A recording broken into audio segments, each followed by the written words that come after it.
Day Sports College Basketball. Getting this week's stream in early. Got a pretty full week lined up, work-wise and life-wise and everything else. So thought maybe I'd hit you with a little bit of Monday night streaming.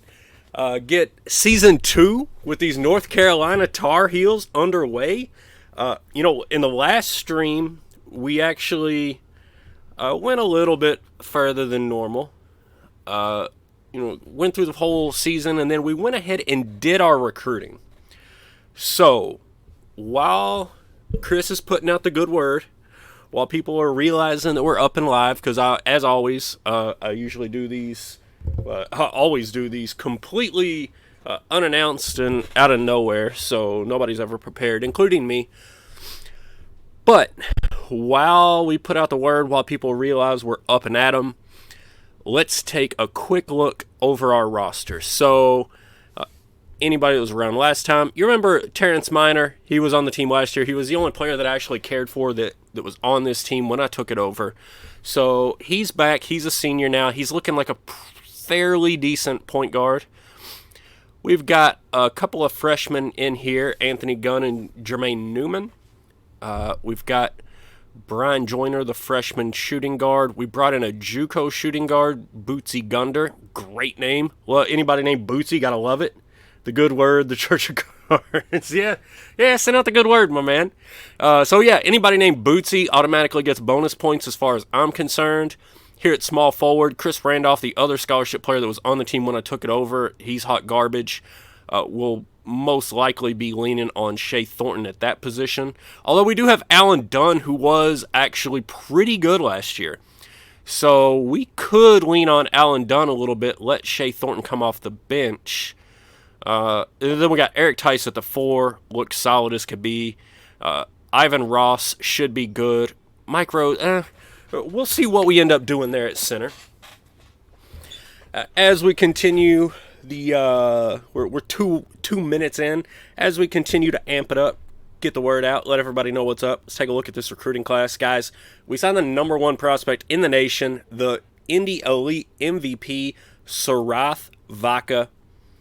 He's one of those guys. I mean, almost 30 a game out there at that small forward position. You can see we beat out a handful of ACC schools, a couple of Big East schools. So, yeah, definitely would rather have him than letting him go to Notre Dame or Virginia or anywhere else where we'd have to play against him. And you can see, I mean, he's just all A+, A's all over the place. Ball handling is his only, solid weakness. Not a great free throw shooter, not extremely athletic, but I think he'll do just fine. Great one-and-done player there to get us really kicked off next year. So I would love to be able to get you guys through this season and then get through all of next season, which would get you through Sarath Vaca's one and only season in Chapel Hill. The rest of the recruiting class, we grabbed a center, Marshall Thomas, just outside the top 50. He was top 25 at the Indy Elite, though, and then he was top 5 in the Big Apple. So definitely a stud big man right here. We can pair him along with Ivan Ross, Mike Tice. Is it Mike Tice? No way. Wasn't Mike Tice the old Vikings coach? Yeah, Beach Bear, what's up, buddy? Eric Tice. Eric Tice, not Mike Tice. Mike Tice was the old coach, the old NFL coach. Eric Tice is our power forward. But we can pair up Eric Tice. We can put him right here alongside Marshall Thomas, Ivan Ross, either the starter or the third man in that rotation, and we've got an inside game coming out of nowhere. And then, you know what? We already had 2 point guards, but point guards is what was available. We need bodies, we need players, we need talent, and we got it in one of them, Irvin Eloy. So here is just outside the top 50, number 51, but another guy that was top 25 at Indy Elite, he was actually the MVP at Chicago. And then Ashley Dieter, and he's ranked about 13 spots higher. I don't know why, but I liked Dieter a lot better. Just in my head, felt like he was going to be better. Also top 25 at Indy, and he was MVP at Big Apple. So maybe it's because he was MVP at my own camp, like my own regional camp. Maybe that's why I was a little bit more excited about him. You can see the passing is solid, the outside shooting, the scoring's pretty solid. And the defense isn't necessarily a weakness. With Eloy, kind of the same thing, but he's got A+. Eloy, I mean, based on those numbers, Eloy could be better. But that's always subject to, you know, scouting, fog of war, all that good stuff. So the interesting thing is we've got 3 camp MVPs here. Sarath at Indy, Irvin Eloy, Ashley Dieter at their respective regional camps, and then Marshall Thomas was top 5 at our Big Apple camp. So as good as our class was last year, this is a stud class. So this year, all of our decent players outside of the 1 point guard, all of our decent players are freshmen. We got to develop them. And the other thing is we don't have any of those like impact, like Sarath Vaca is an impact guy. Even as a freshman, he's going to be worth his weight in gold, right? But we don't have any of that in this freshman class. So this could be a growing type of year. I would hope that we can at least play as well as we did last year with the walk-on party, whatever you want to call that. Let's make sure our depth is squared away, and then let's double check our practice and strategy settings, because that all needs a revamp going into this season.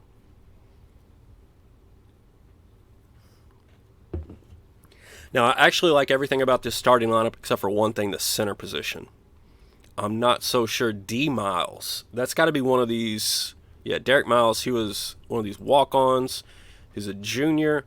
He can't score. He cannot play defense. He can rebound well. He actually passes very well for a center. But that's not what we're looking for.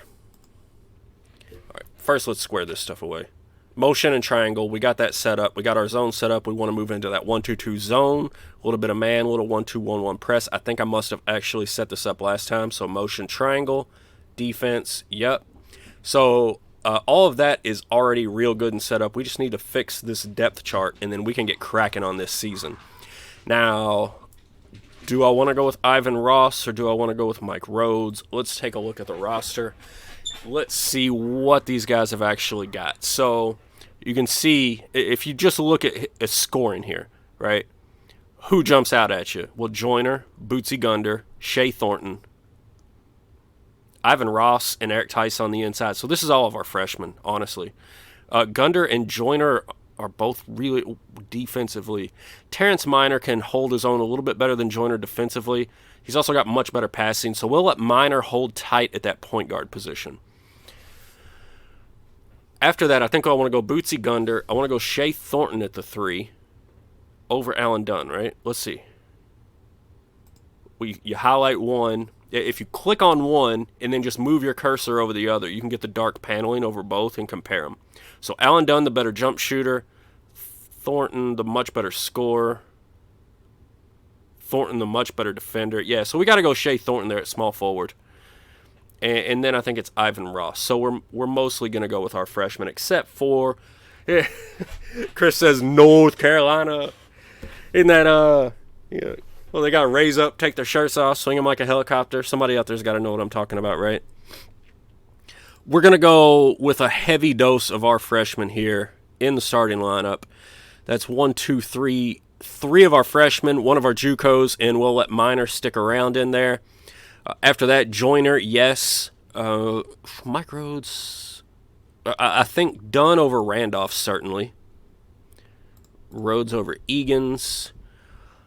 Who else do we have? All right, so Gunn and Newman, both of our young point guards. I should have redshirted Newman, to be honest, but we're bringing in 2 more point guards, so I don't know that it's absolutely necessary. Let's see, Joyner. Let's let the AI suggest a matrix like this and see where we're strong and where we're weak. Dunn there, yep. Rhodes there, yep. All good. So, yeah, I actually like this. We can put Randolph over Egan's, I guess. Miles over Egan's. I would like Jamie... Wait. I would like Gunn to be right up here.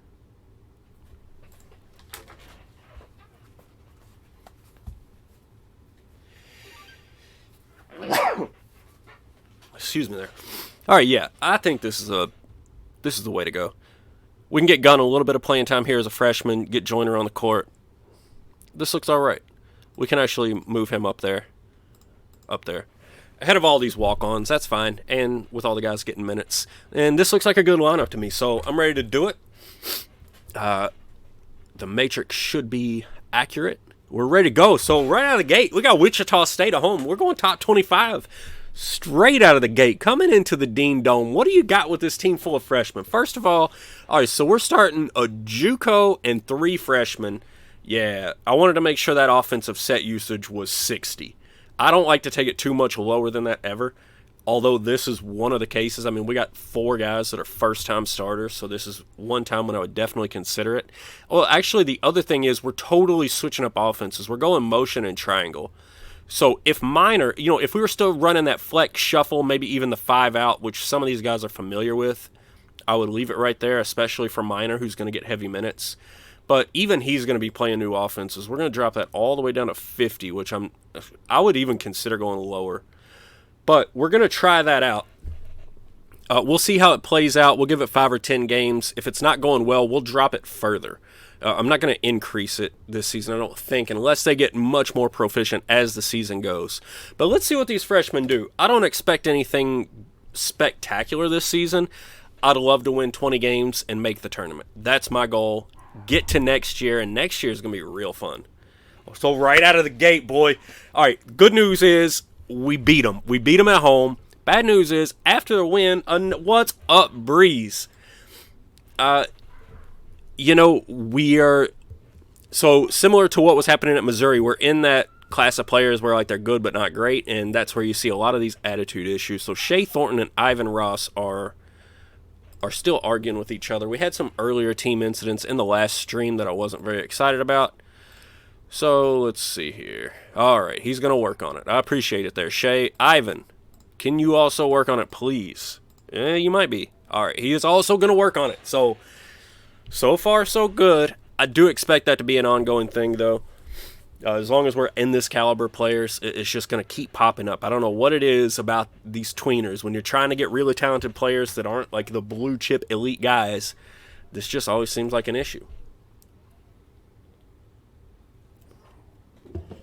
The good news is that entire class we're bringing in next year, they are all blue chippers.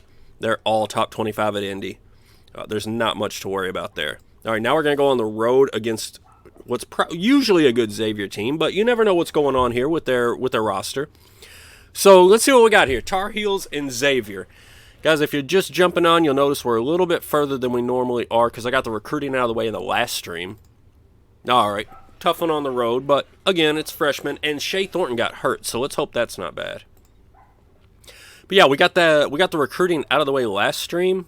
Sprained ankle. He'll be all right. So tonight, I'm going to blast through this season, try to get us through. So this is the 32-33 season. I'm going to try to get us through the 33-34 season as well, unless something crazy pops off upstairs, and usually y'all can hear it as well as I can. It's a pretty good mic that I got here. It picks up on everything. Good evening from Sweden. How am I enjoying the new school? Great to have you in the chat there, buddy. Glad to have you all the way from Sweden. I'm a little bit early tonight. It's not as good as the weekends, I don't think. I'm sure it's still late where you are, but a little bit earlier. Maybe you can hang tight with us. I'm actually really enjoying the new school a whole lot. I really love the budget. I really like bringing in an entire class of guys who were all top 25 at Indy, including the Indy Elite MVP, Sarath Vaca. So, I mean, it's just, even as much as we pushed it at Missouri, we needed a budget increase of at least $50,000, bare minimum, just to be competitive. We really needed 100, 150. We came to North Carolina and more than doubled the budget. We went from $230K to like $480. So we got money coming out of our ears. 20 minutes to midnight, you'll hang out for a while. Yeah, let's see. I'm going to try to get you through as much of this season as we can so you can see how these freshmen look. And then you'll have to catch up on Sarath Vaca's shooting star arc on YouTube, I suppose. Penn coming into Chapel Hill. Let's take care of business here by 20. Yes, sir. Couple of these, Ivan Ross popping off. Then we had the senior point guard doing things. I think the MVP of that game was one of our walk-on fellas. So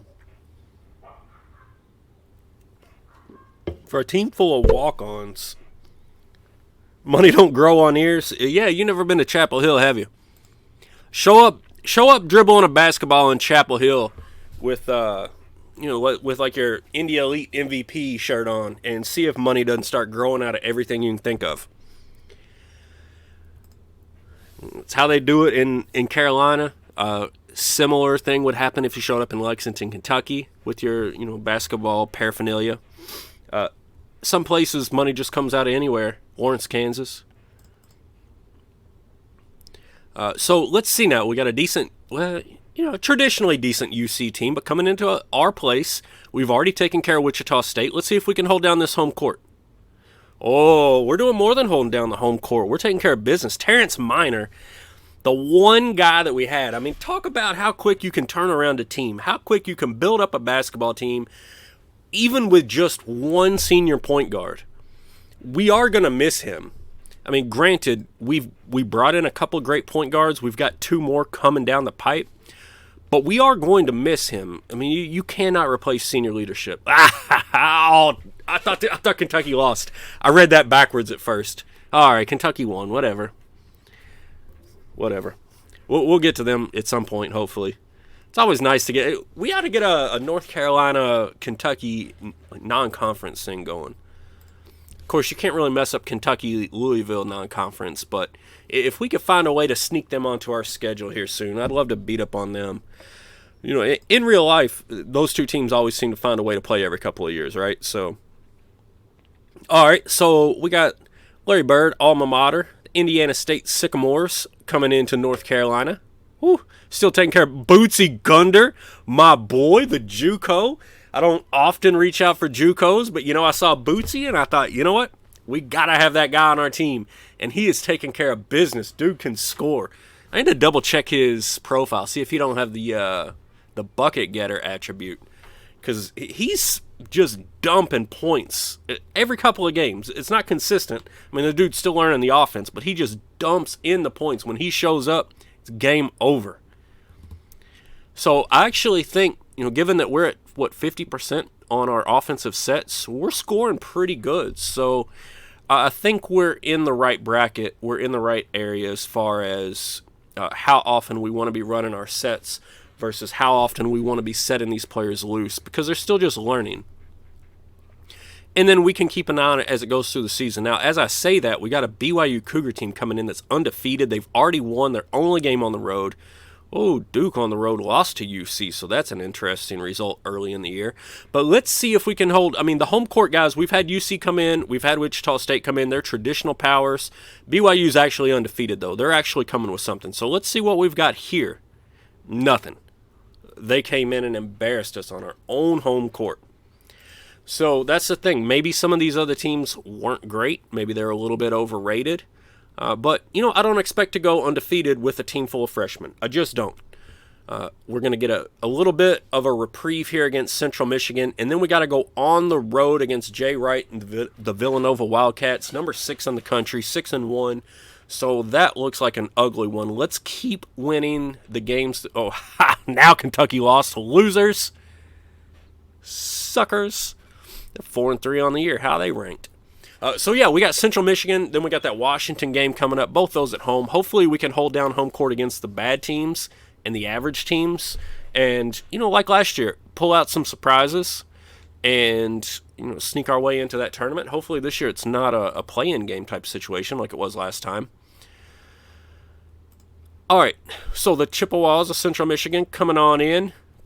Headed on out. Eric Tice, Shea Thornton, Bootsy Gunder. Man, I love Bootsy Gunder. I wish he'd have been a 4-year guy. That's just I wish it was like Bootsy Gunner or something, like just take it up a notch. His name's like a 9 out of 10. I need a 10 out of 10 here. Something to really get us into these early guys. These JUCO prospects won't be here all that long. Won't be able to build the entire dynasty with them. But as far as cool names go, that's our guy so far. That's the best name we got right now. Sarath Vaca's pretty cool, though.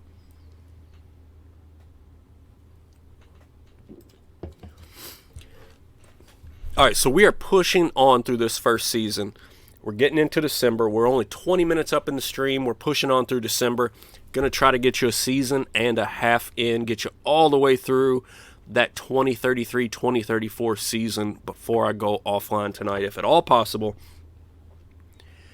So we got to push hard, and now we're coming up against that Villanova squad. This could be ugly. You put some freshmen on the road, in this kind of environment, it could get interesting.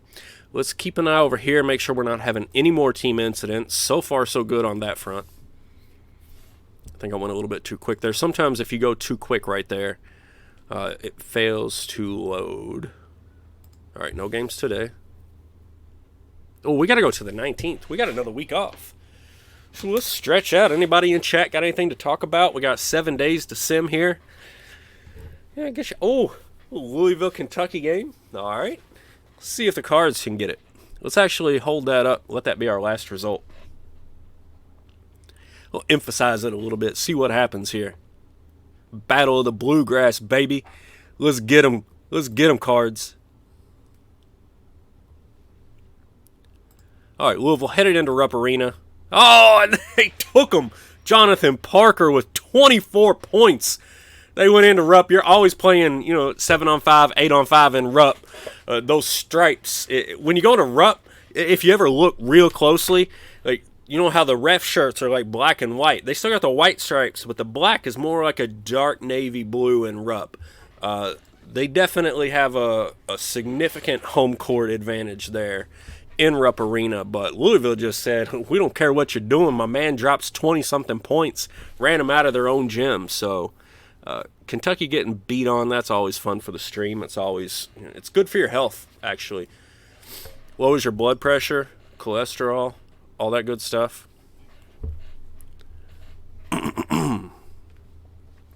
Meanwhile, we're sitting here just waiting on Villanova, and they're just stomping on fools. They were 6-1.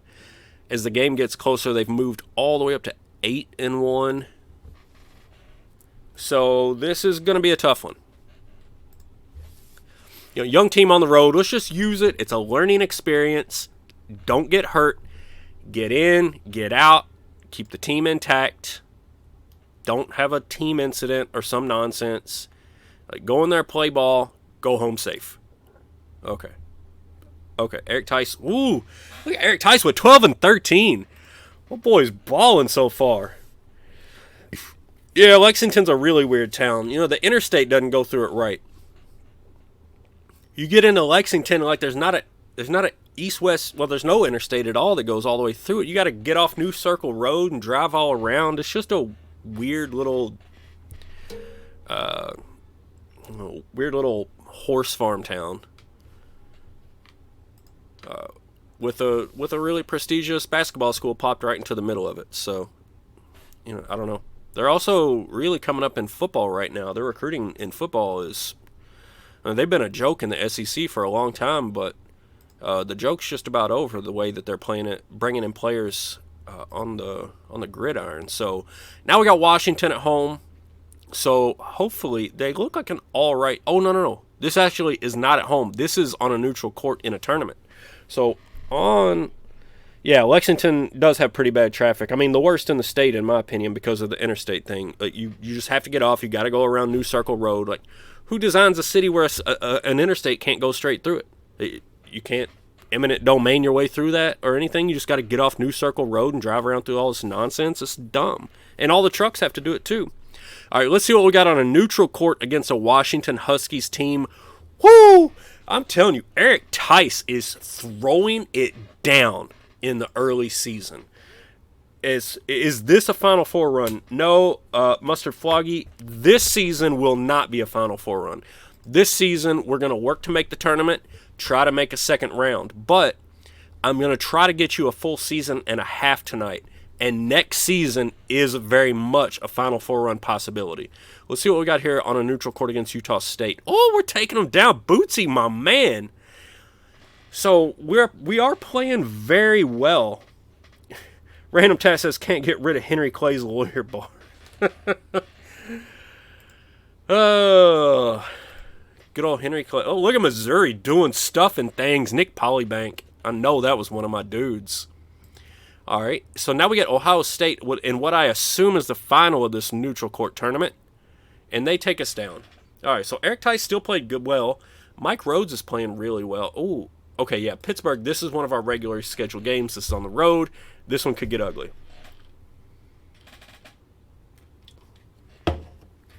So, yeah, you're not getting a Final Four run right now with this team, but next year, everybody but the point guard comes back, and then we add 3 camp MVPs and another top 25. We add Sarath Vaca, the Indy Elite MVP. Next year is very much like Final Four is on the table from next year until we leave North Carolina. Like, my goal here in the stream, we got to one of these destination schools. We're going to take it over. We're going to win a championship. We're going to make them absolutely dominant until it's boring to watch them, how bad they beat on people. And, then we'll take suggestions and we'll crowdsource it from there and see where we end up going. If we want to win 20 tournament titles or something and just absolutely dominate, that's cool. If we want to head back to our roots at Bellarmine, see what we can do at a small school, whatever. Everything will be on the table at that point. But that's probably if I'm doing a stream a week, it's probably 2 or 3 months away. So we'll get there, but not tonight. Tonight we're working on our first of many Final Four runs.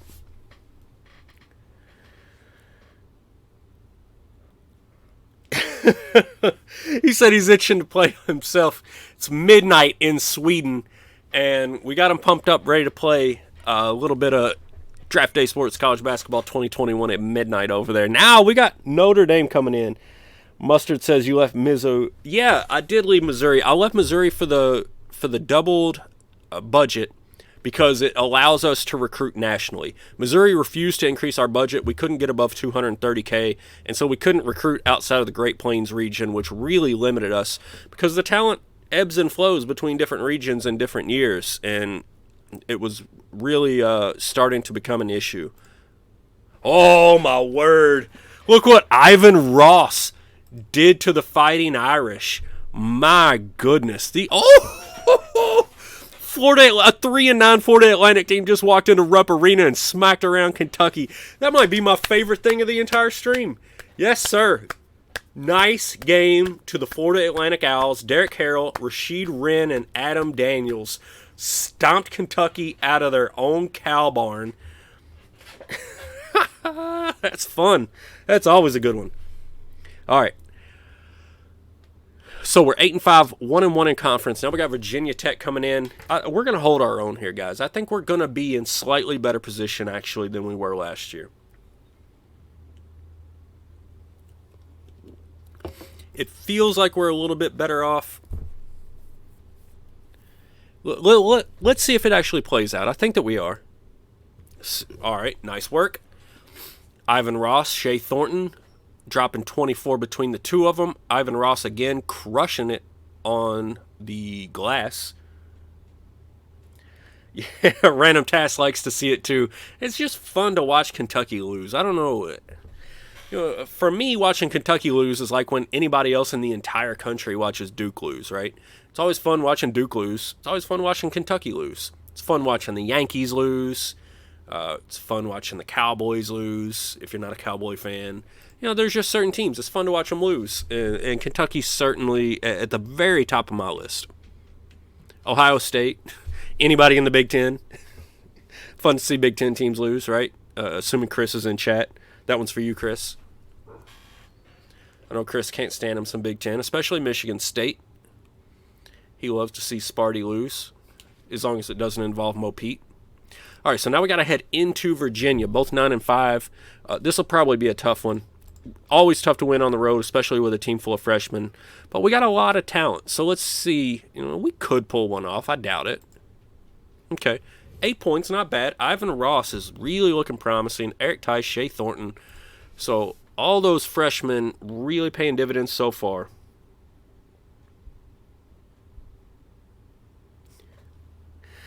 Loaded up the game, probably hang out the entire stream. Don't tell your wife.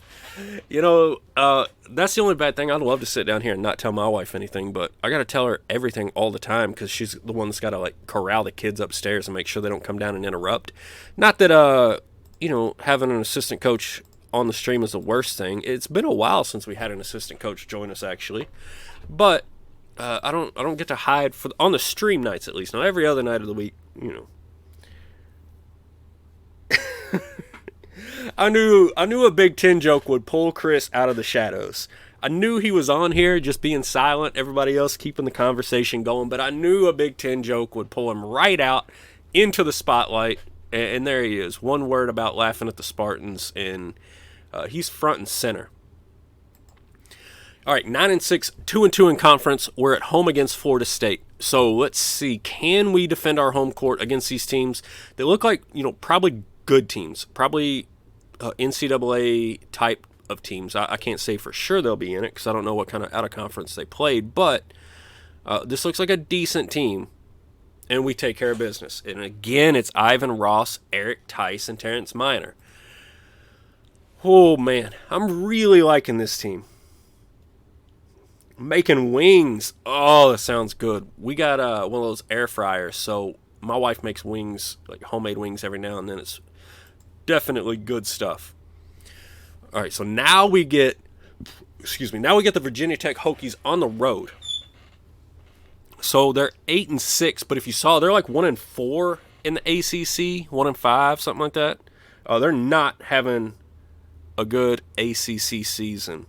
Breeze asks, what did the keyboard say to the other keyboard? It's a wonderful question. All right, we lost to a bad team on the road. Our boys tried. They couldn't get it done. But we're hanging tough. 500 in the ACC, above 500 overall.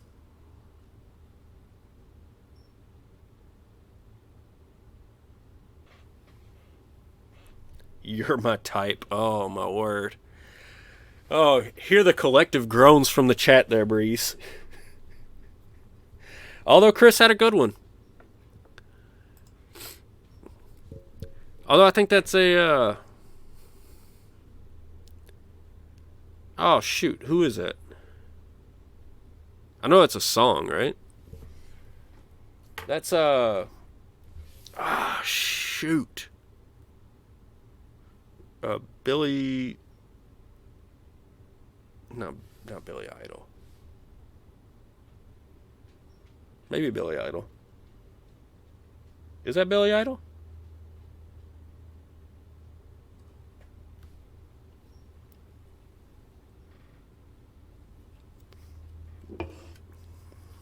Dane Cook. All right, we took care of North Carolina earlier in the year at home. Now we got to go on the road. We got to win a road game sooner or later because we are going to face some teams at home that are just going to be too good for us in our current capacity. So we got to go steal some on the road. We couldn't do it against Virginia Tech. I see no reason why we'd be able to do it against Notre Dame. But we make it happen, baby! Unfortunately, we had an injury while making it happen. So let's see if this is something that we need to worry about. It is Brian Joyner. So he's a backup, but a key backup for sure. All right, back spasms 14 days. Out of a starter with that, I would probably bench him and let somebody else go. Given that he's a backup, even though he's an important one, I think he can play his 14 minutes a game. Fight through that. We'll be all right. So now we got Clemson at home. Need to win this one. Keep it going here. Keep stretching out, making use of these home games, stretching out up above 500, both overall and in conference, because we got to build up a little bit of cushion for when we're on the road. We're still young, and it's hard to win away from home when you're young. Oh, my God, Bootsy Gunder is doing things and stuff. That's 30 points for Bootsy.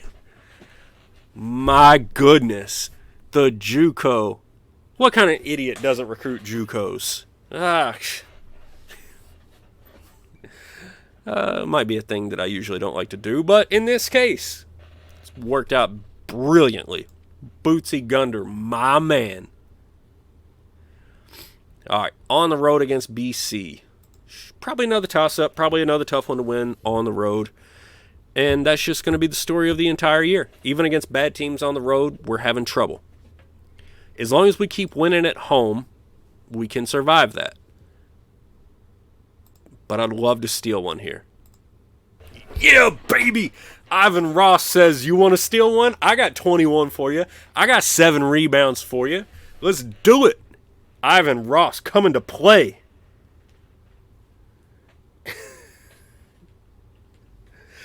Michelino says, awesome name, Bootsy Gunder. Recruiting completely by names this season. Hey, I've had some great names over the years. But Bootsy Gunder's really good. Like, a lot of times I'm trying to come up with nicknames and, whatever. Like, Bootsy Gunder, that just plays to itself. You don't have to come up with anything for that. Oh, Bootsy, getting it done.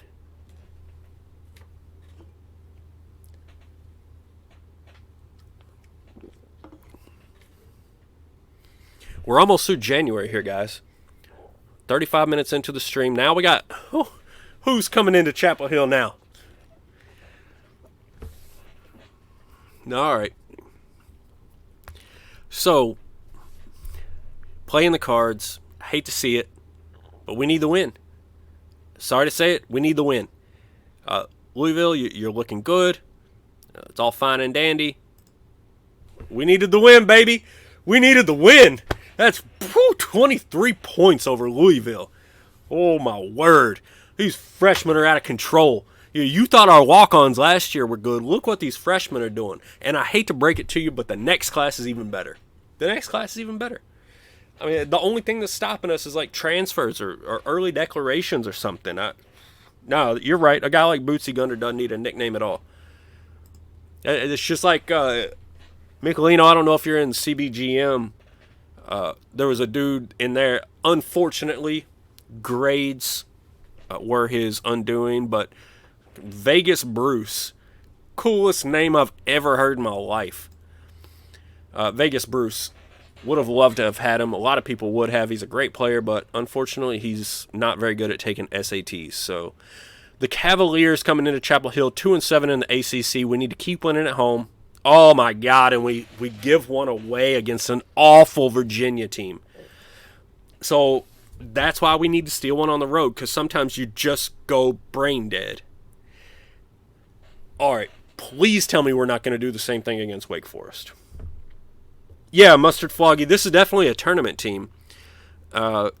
If we have many more instances like what just happened against Virginia, it might get a little bit iffy.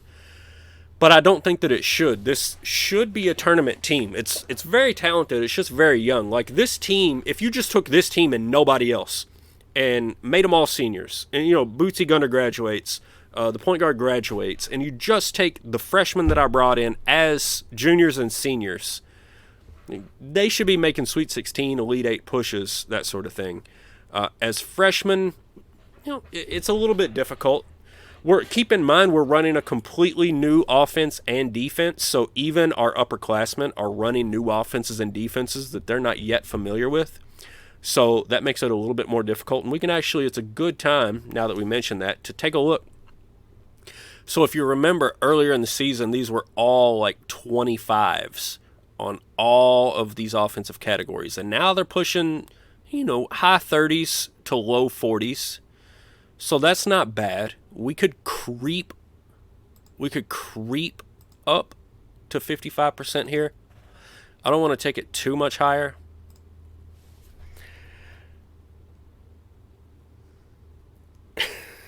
Breeze is all on the dad jokes tonight. He's making bad puns. He's making keyboard jokes. I love Breeze in action. Breeze, that's why we love to have you on our streams. We're going to give you an MVP fan seat right in the front row for this Wake Forest, North Carolina game, and we're going to dismantle them for Breeze, in honor of Breeze. Whew, 15 points. That game was a breeze. That was a bad joke for you, buddy. 15 points. Ivan Ross got it done. Handful of guys got it done. Henry Magic. Oh, that's an amazing name. Please tell me he's a big, 6'10" point guard. Henry Magic. That's awesome.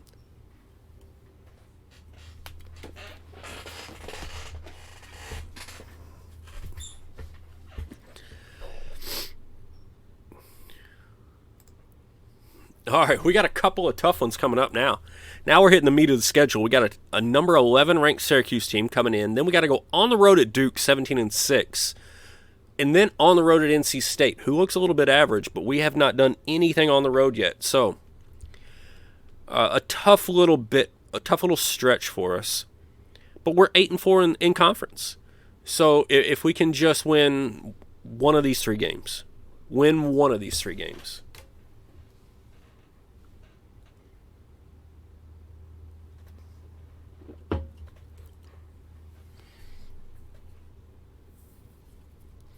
All right, the orange coming on in to the Dean Dome. What you got, Syracuse? What you got, Jim Boeheim? Oh, that's a close one. A very, very low-scoring game, but they definitely took care of us. A 6'2" small forward, no magic hands. Still considering trying to get him just for the name. Michelino's going for the all-cool name squad with absolutely 0 wins. But they'll have the coolest names in the entire league. Let's see if Vegas Bruce is out there. I mean, he's not going to qualify. He won't be able to play, but you can put him in the program. Put his name on the roster at least. All right, rivalry game. The last of this rivalry game during this stream. Well, this season. I don't know if we have to play. I don't think we've already played them once. So we might have to play them again this season. But this is the last year Duke's going to push us around like this. But they're going to push us around. Bobby Pettaway. Whew, 27 points. My goodness, Duke smoked us. So now we got that NC State game. And like I said, we only needed to win one, but we went 0-2 in the first 2. So now we need this one. Because then we got Pitt at home, Clemson on the road. I mean, things are spiraling down. This is an extremely tough stage in our schedule. You're in that point of the save where you can recruit a few guys with cool names. That's awesome, man. It's always great to get to that point. At the same time, like when I get to that point, you're cruising along at like 80, just cruising, and well, you're in Sweden, so you do kilometers, I assume, but like 80 miles an hour is kind of fast. So I like to slam the speedometer down, like just slam the gas pedal, hit 100, 120, and just start running people out of the gym once I get to that point. And at that point, you just need as much depth as you can because you never know who's going to be transferring, who's going pro. You get all kinds of things going on. You just got to reload like crazy. But that's where we're headed real soon here with this UNC team.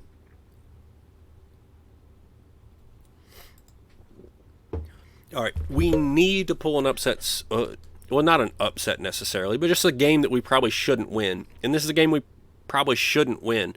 But we need some of these. Like, these are bad teams. So let's see if we can please get something going on the road. Yes! Finally, Bootsy Gunder getting it done. That's why you want to bring in JUCOs and upperclassmen when you got such a young team. You got to have somebody that knows how to play, how to keep their composure on the road. And my man, Bootsy Gunder. 9 5-star players on the roster. That's not too shabby. You winning consecutive titles over there and blowing people out of the gym then, I assume?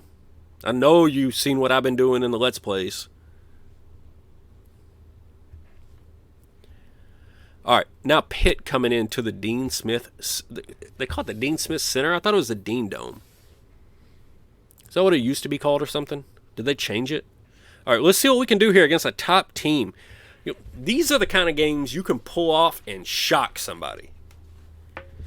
And I would say Pitt should probably be favored here, but we can make something. We can make something go right now. Let's see what Bootsy's got. Let's see what Ivan Ross's got. Let's see what Eric Tice has got. Absolutely nothing. Nothing. Everybody sucked. They beat us by 21. Shoo! Pitt just put it on us.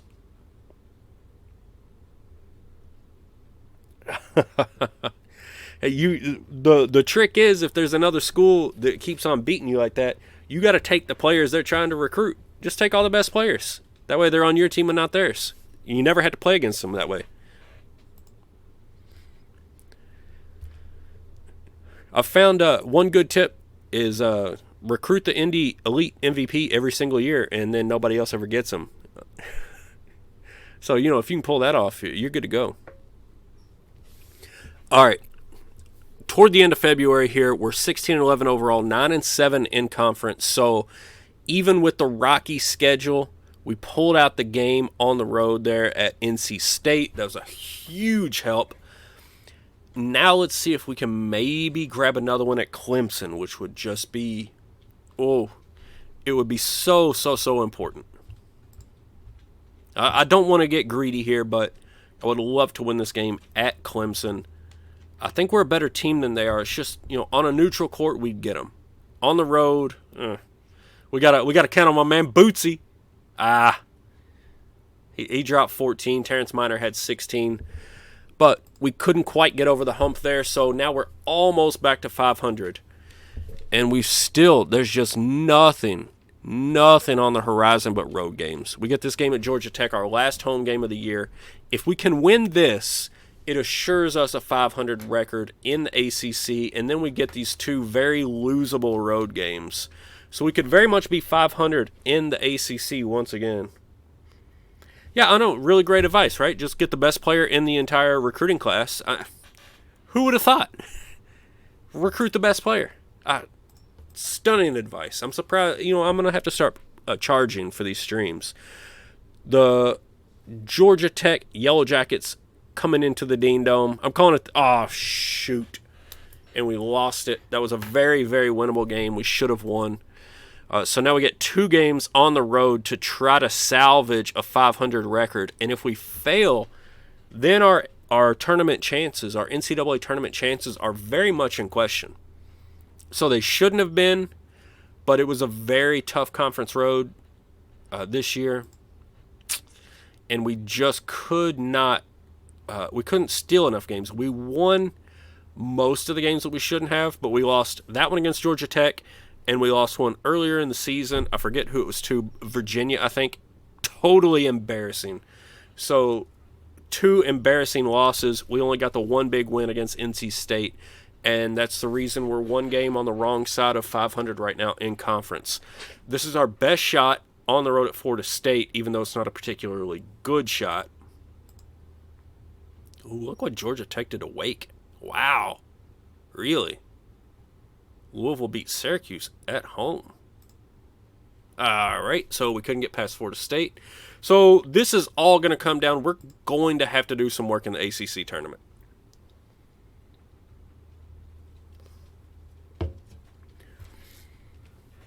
Before we finish the regular season here, I don't know, man. I've had players transfer out for sure.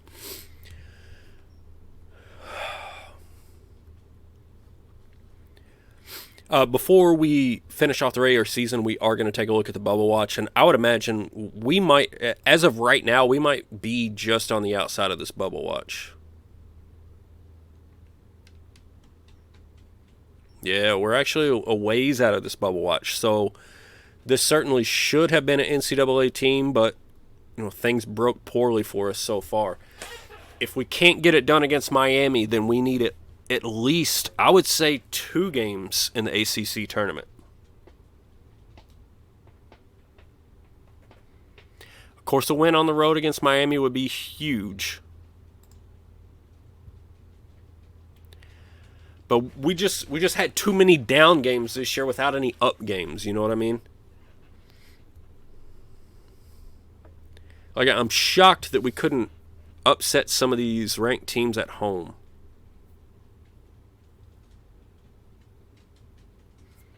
And then losing to bad teams on our home court was even worse.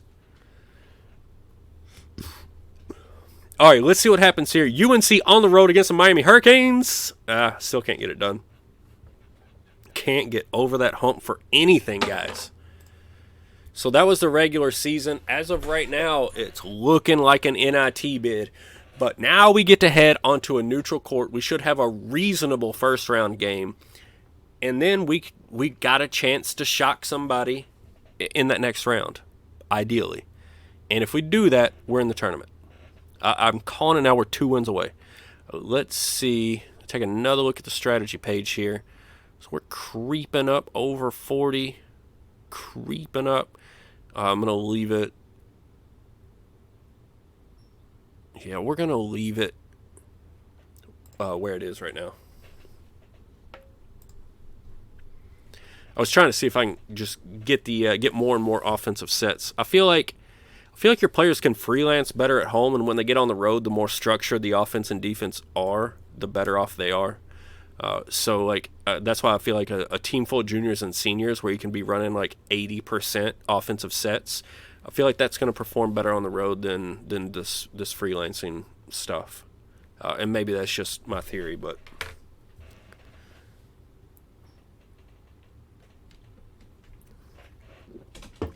All right, so the first round game is against Georgia Tech, and that's a bad matchup. They're dominating these other teams.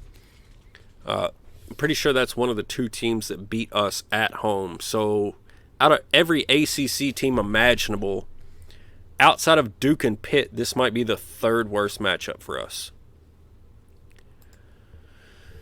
So I'm not really holding out hope. This might have to be a step back into the NIT here for a year before we come out guns a-blazing.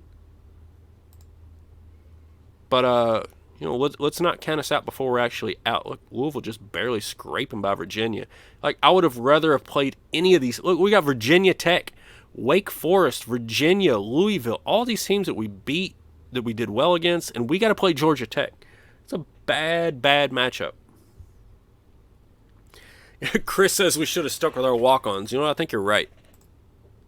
Boom! That's Bootsy Gunder, baby! Oh, for goodness sakes. So, I mean, from tough matchup, which we won, that's great. It's a good win. That puts us right on the cusp, but we have to have one more win. And I can't think of a possible worse team to be playing against than Pitt. I mean, they trounced us on our home court. So on a neutral court, I can't imagine it's going to be any different. But, you know, let's fire up Bootsy. Let's get that going. You know, let's get Terrence Minor. Let's get Eric Tice, Ivan Ross. Like, get pumped up, folks. Look at Louisville smoking the Hurricanes. My goodness. They're enjoying the sweatshirt and the hat and everything else. Let's see if we can just shock the world. Shock the world, baby. The Tar Heels and the Panthers. Woo! Shock the world! That's right. That's right. 73-71. I think that puts us on the right side of the bubble, but now we actually get the best matchup in this round against Louisville. So, you know, it's not my personal favorite, but we just shocked the world and beat Pitt in the ACC tournament on a neutral court. Syracuse awaiting somebody in the finals. Let's get this party started. I thought it was an NIT bid, yet here we come. ACC tournament. The Tar Heels and the Cardinals going at it again. Can we reach the finals? Can we reach the finals of the ACC tournament? Let's get it going. I'm counting on Bootsy. Bootsy, go get it done. Put us on your shoulders. Carry us to those finals, baby. Carry us to the finals. Oh, jeez. He tried. 19 points. He tried. And we fall just short. So Louisville heads on to play Syracuse in the final of the ACC tournament. And it looked like they got them 83-70. Have to double. Yeah, 83-70. Caught that one quick. So Louisville actually won the ACC tournament, which, you know, I mean, can't be mad about it. But for the second straight year, we are going to be, you know, crossing our fingers and toes and everything else. And it may be another play-in game. It may be an NIT. But it should be exciting either way. So let's see what we got here.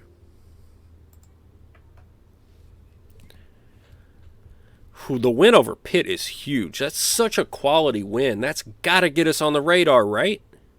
Right? Ooh. We're not in the play-in game, so Purdue a 1, Florida, Syracuse a 3, Nevada, Louisville a 6. Even after winning the ACC tournament, Louisville a 6. Ouch. All right, Kansas a 1, Indiana, Iowa State, Vandy.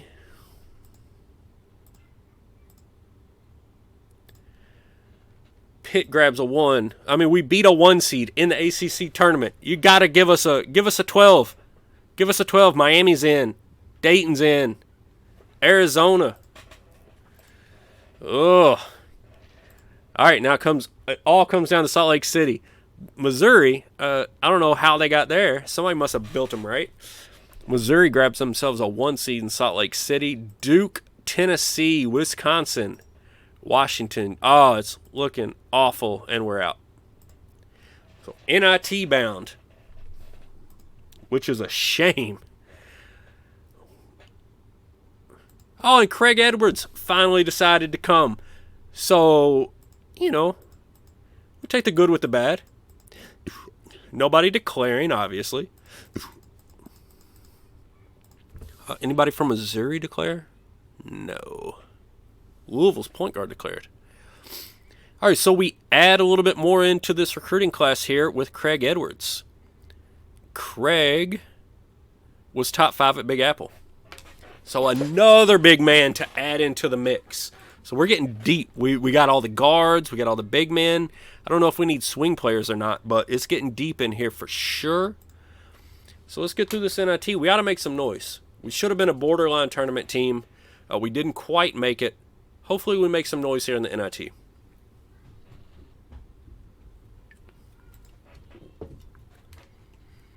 I'd be shocked if we weren't a really high seed. Let's see what we get, though. Pretty good Houston team here. And they knock us out right away. So we're not competing in anything. Let's get through this year into the recruiting. I know, I feel like the entire first 56 minutes of this stream were all just build up to get into next season when we bring in the man, the myth, the legend, Sir Rothvaca. And bringing in that recruiting class is just ridiculous. So we'll get another recruiting season and another entire season full of games in. As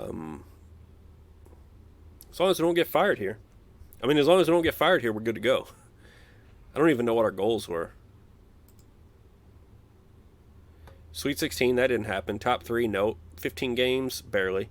4-star recruit, absolutely. And improved school prestige, doubtful. So this probably dropped to 80. We should be fine. Let's get through here, and then we will... Iona knocking out Wisconsin.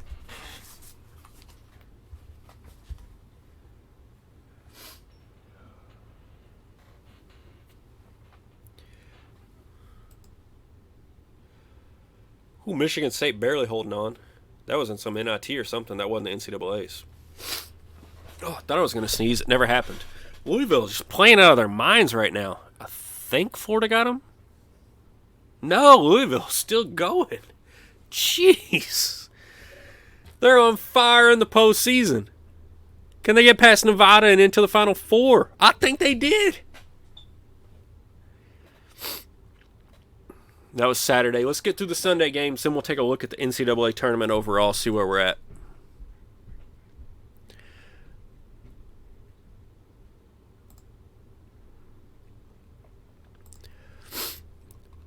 All right, NCAA tournament. In East Rutherford, it was Nevada and Louisville cruised. So the 6th seed in. Nevada upset Purdue, Louisville upset Florida, and Louisville's into the Final Four. In Detroit, oh my word, another 16 over the 1. Purdue Fort Wayne beat Kansas by 10. Then Butler got past them. Oh, look at Sam Houston State doing things. All right, so Butler lost to Ohio State. Ohio State over Bama. Bama beat IU, the 2 seed. So Detroit was a mess. In New Orleans, it was Pitt. Pitt cruised.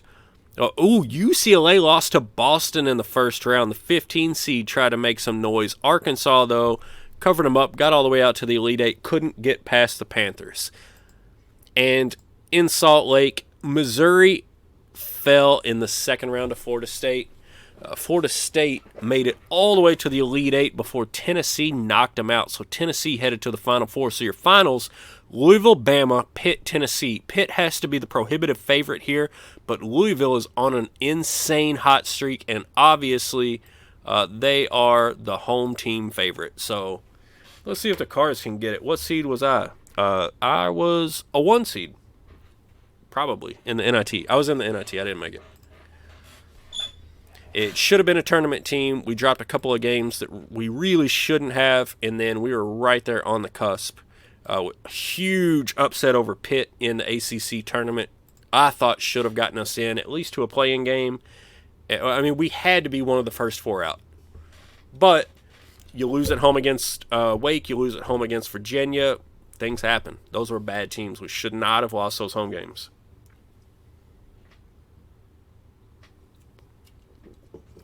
All right, Final Four, baby. Let's see what happens. Got 2 ACC teams in the Final Four against 2 SEC teams. So it's like ACC SEC challenge over here. Let's see how it plays out. Well, Pitt beat one of them. I did not see what happened in the first game.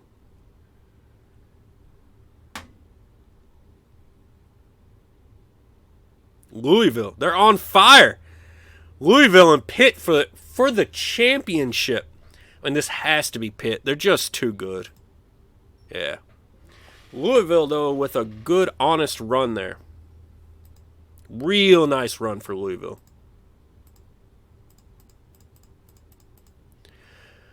All right, let's check out the awards.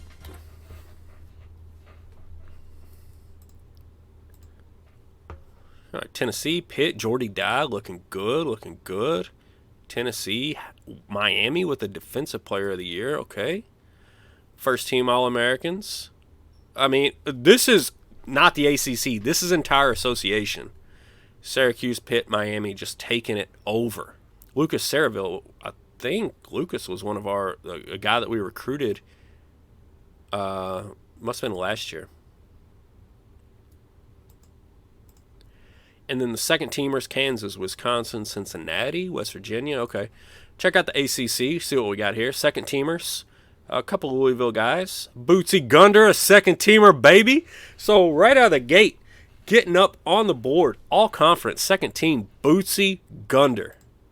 The first year, JUCO. Nothing on the first team individually. Nothing. Lucas Saraville all over it. I mean, we tried to grab him. Didn't work out. But now the fun starts. We bring in that absurd recruiting class. Oh, we got a coach retiring. All right, so they hate. Oh, we might take a big hit for that.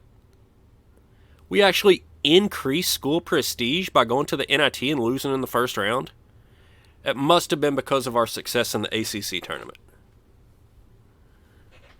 Let's see. I'm interested whether our security goes up or down. It actually stayed the same.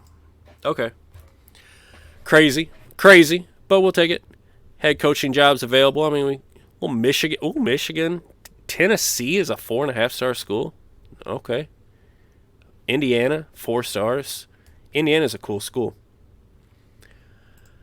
But we've already got our job. We're good to go. Let's get through this offseason and into the next season worth of recruiting so we can see what we've got going on as far as the players coming in. We got a recruiter. We got our practice coach. We just need a scout.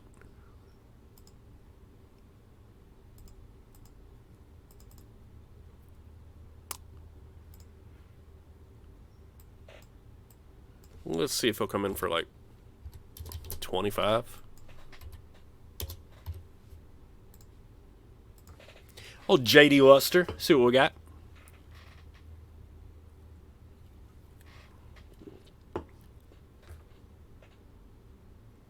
Yep. All right, so coaches are done. Let's get to our request. I think budget's more than fine. We should just be able to ask for facilities and set it and forget it forever.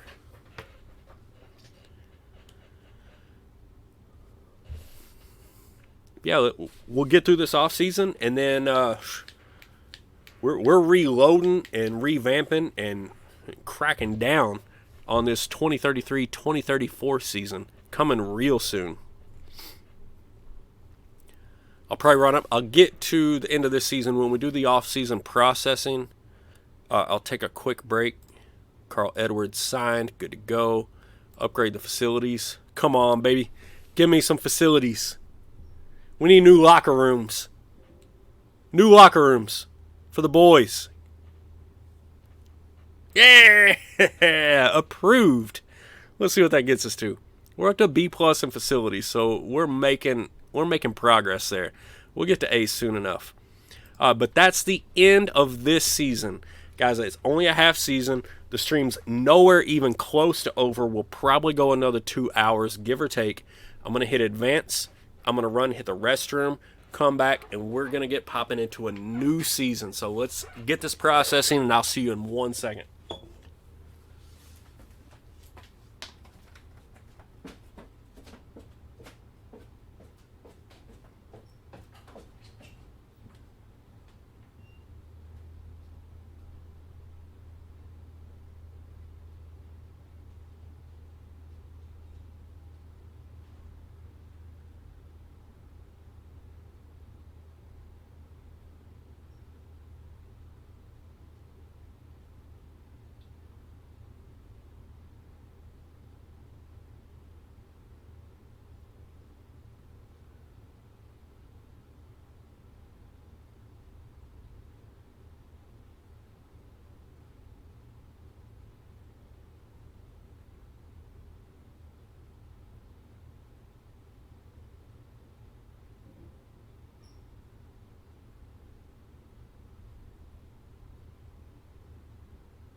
Oh, is our processing done?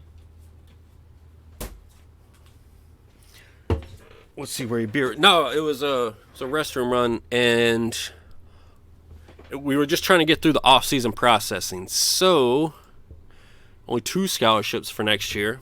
Okay. But still, just a ton of money. Look at Louisville. Not only did they have a crazy run, they beat me out. I had a killer class. I would love to know who Louisville got. Let's see. We can go look at that later. Let us buy reports. So we just got an insane amount of money. We'll just go Atlantic East and National. So that's 110. Oh. Yeah, that's fine. National and Atlantic East. We'll see what AS suggests, just out of curiosity. No, they want no, we're not going basic national. Are you insane? What would you need that much money for? No.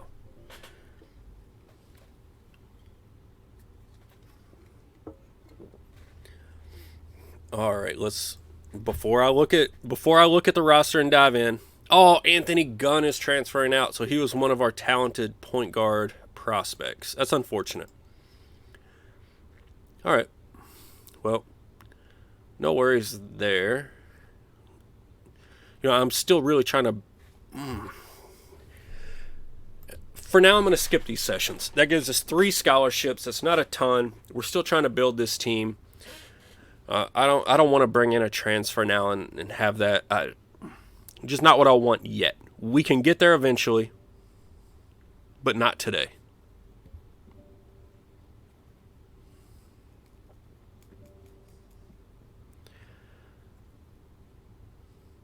So we'll get through these transfers.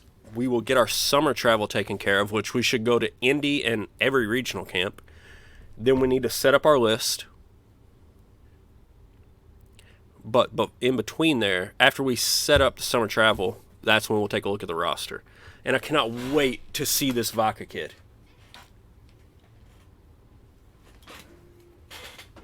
You know, the really bad news is it's going to put Shea Thornton potentially on the bench. Yep.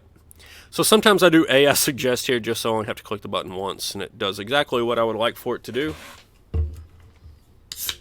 which is Indy Elite and every regional camp.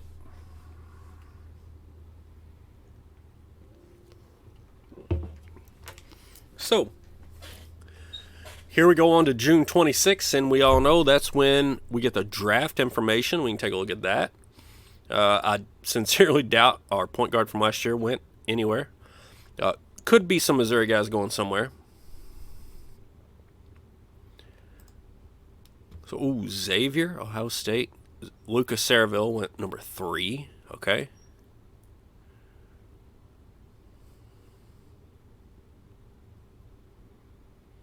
Louisville, my man. Louisville again. Do we have any Missouri in here yet? God, I'm so surprised. Okay, no Missouri. Nothing interesting there. Let's take a look at this roster. Whew. My goodness. It's getting a little bit ridiculous over here, guys. So this is what, year 3 with North Carolina? Total. I mean, look at the point guard position. And granted, both of these are freshmen. There's a sophomore. Looking good. Brian Joyner, the sophomore. Bootsy, the senior. Over here at small forward, I mean, whoa. Shea Thornton has a crap rating right now. He's much better than that. That'll probably adjust eventually. Or actually, that could suggest it's more like relative to other guys at that position. Because, I mean, look at Sarath Vaca. Oh, my word. Guys, he's got a 10 scoring and the bucket getter attribute. He's a absolute stud defensively as well. I mean, this guy needs to be playing 40 minutes a game. Throw in the cleanup attribute. I mean, look at the rebounding. The only slight problem is that neither of these, like the inside shooting and outside shooting, neither one of them is great. I'd much rather one of those be a little bit higher. So I feel like he's going to put up a lot of shots, and his percentage will suffer a little bit.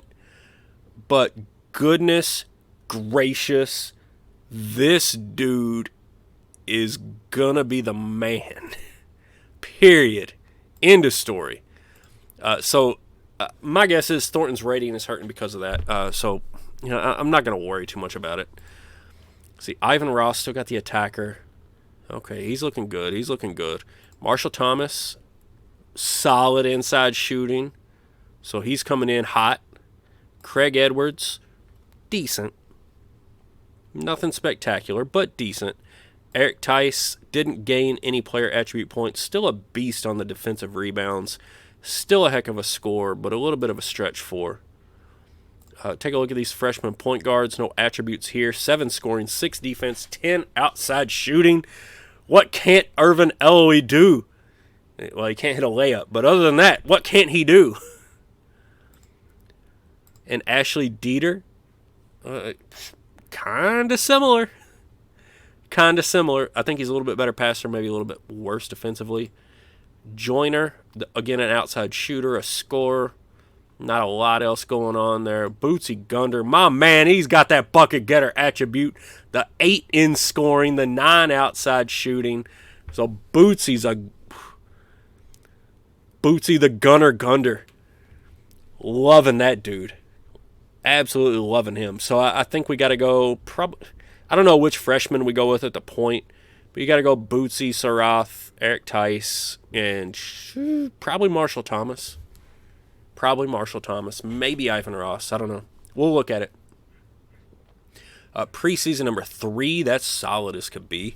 All right, who are we losing after this year? We're losing Bootsy, so we need another shooting guard. I mean, Joyner will be good, but we need another. We'll definitely lose Vaca. I mean, that's not a question. And we're also going to lose Haskett, the JUCO small forward. So we need 1, if not 2 small forwards. We really need another power forward. All right, but you know how it goes. You thought I said Chewbacca. No, Sarath Vaca. Sarath Vaca. Remember the name. He's going to be one of our best players that I've ever seen in this game by far. Indy Elite MVP, number 1 overall ranked recruit. His scoring is 10. I mean,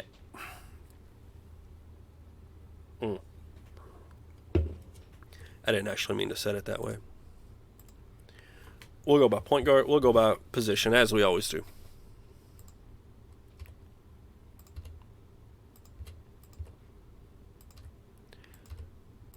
Actually going to go a little light on point guards. We really don't need another right now. Of course, if we can't fill up our list, we can always come back to that. Which, I mean, the shooting guards already seem a little bit lame. Small forward, we definitely need to hit this. Tyson Noyola. Michael Wall. Hope he's related to John. That would be ideal. A lot of decent small forward talent. Like to see that. Okay.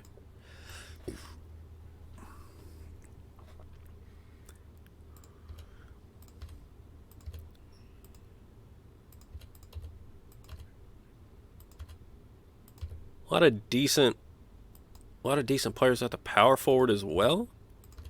Not too shabby. See what we got at center. Oh, we got a beast, Dan Abrams. Oh, nah. His ratings are kind of suspect. But you know what? Let's see how he does at camp. Oh, there we go. Brad Kent out of Missouri. Start raiding the Tigers territory with our pipeline. A lot of depth at center this year. All right.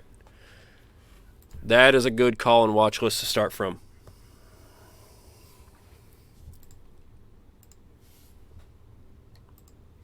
All right, so we will start by hosting the top 3 players out of the America East. We've got our watch list set. We can go ahead and skip these 2 camps. We'll get plenty of info.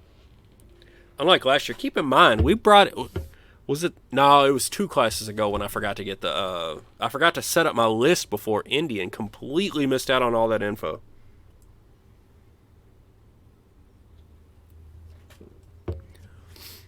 All right, let's skip these summer camps. See what we got going on. See if we get a little interest here. A little interest here. No, not quite. Not yet. We'll get there. Cool visits. All right. Ike Woodley from Virginia, a power forward, is the MVP. Dan Abrams from Texas.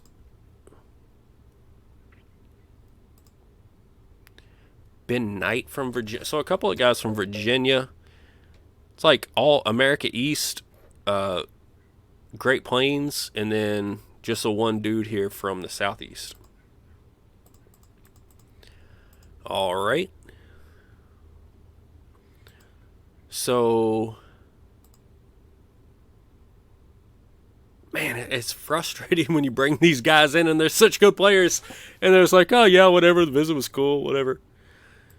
Let's keep banging on these top guys. Let's see if we can generate interest here, and who else? It was a power forward. It was an America East power forward that was MVP at Indy. Is he not going to qualify? Ike Woodley. Yeah, non-qualifier. That sucks.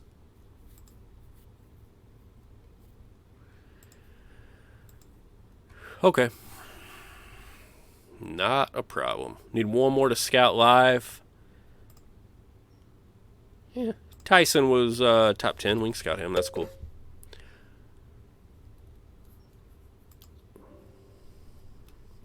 All right. Get that recruiting in. You need to go to bed. Can't keep the eyes open. Thanks for a great stream. Hey, look, I got you through at least that season. And it was a disappointing season, but it was fun to see Bootsy have his time. You know, I mean, this is the only time that those JUCOs, that those 4-star guys are going to get to make the difference, because now it's going to start being taken over by guys like Vaca, by guys like, you know, Dan Abrams or Ben Knight or whoever it is. Like, those guys have a limited opportunity, and we got you through one of them. So I hope that you enjoyed it. Thanks for staying with us. We appreciated having you here. Top 25 at Indy, looking good. But yeah, get yourself some sleep. Don't get in trouble with the wife. All that good stuff. And come back next time. Catch the rest of us up on YouTube. I'm sure Chris will get it up tomorrow.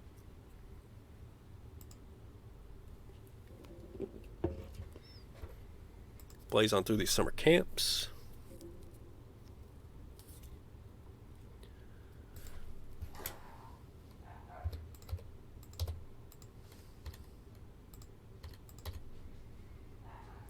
All right, let's go ahead and start unlocking some stuff.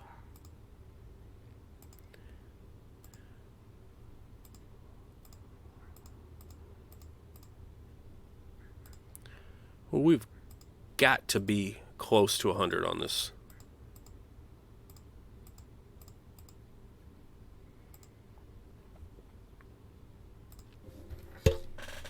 See how that goes.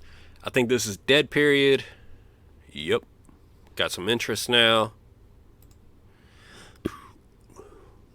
Move on forward out of this dead period. Get these next two camps. Clear the lists. And get down to business. Oh, we're already hot on a couple of guys.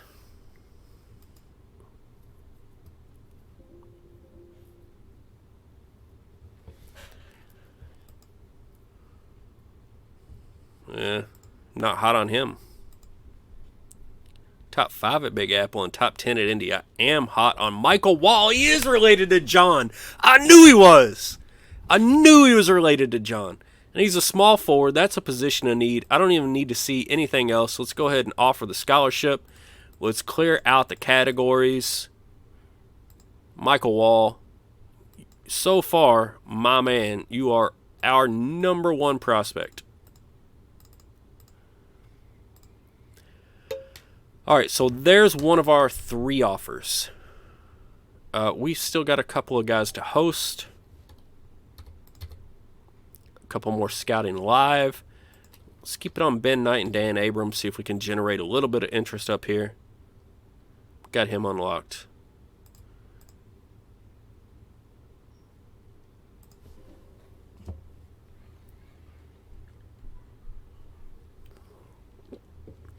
All right, let's clear out our list.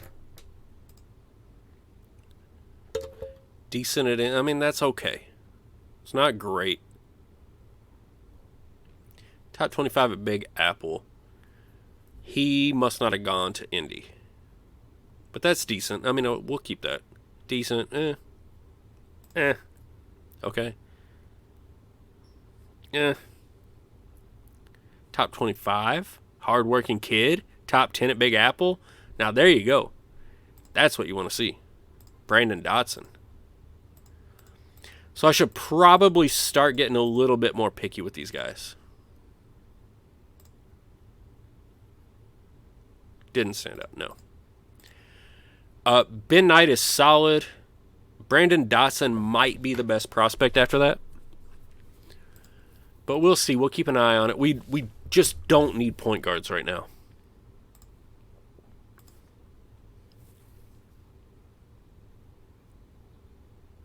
All right, so he was decent at Indy and did not go to a regional camp. Top 25 at Indy. Top 5 at Big Apple. Yes, please, Trey Smith. We do need a shooting guard.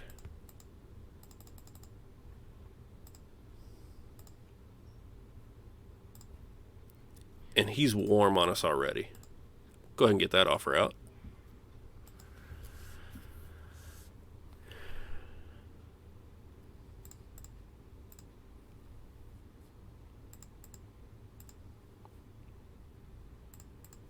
A lot of didn't stand outs over here.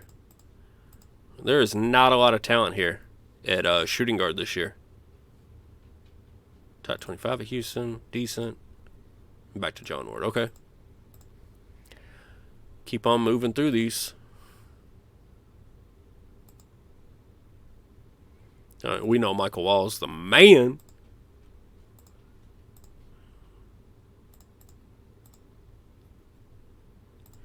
And you guys saw, if you all were watching for the last stream, you saw how important this is to clear this out.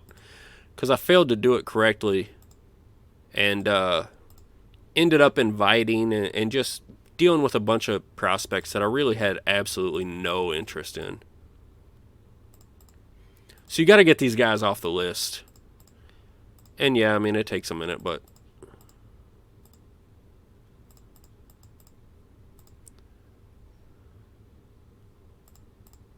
Well, he's from Vegas and didn't stand out. He was decent. Okay. And see, I mean, it's like 5 minutes. You get it done.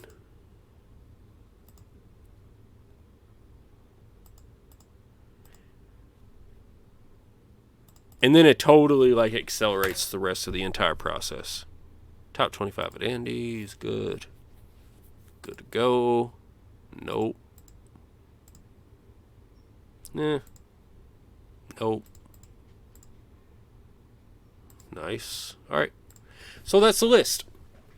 So now we're all good. We can go to all positions. We still got some hosting of recruits to do, so let's get it right in here. Host. Skip on ahead. We can burn through to August 21st, see who's actually got interest in us, and try to identify our last handful of targets before we get into this new season with Sarath, Vaca, and company. And it's going to be fire. It's going to be fire. I don't know what else to say. We're going to get crazy. All right. Got the shooting guard, got the small forward. So we want either another small forward or a power forward, preferably. But I mean, I wouldn't be upset if Dan Abrams generated a little bit of interest over here.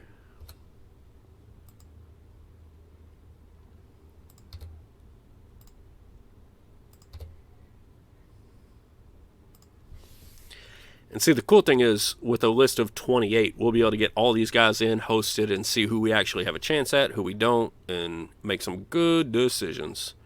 Ooh, that dude had a real good visit. Decent, not spectacular. I'm not spectacularly interested in you, so right back at you, buddy. Only one scholarship left. We need it on either a small forward or a power forward, preferably. But let's see what we get.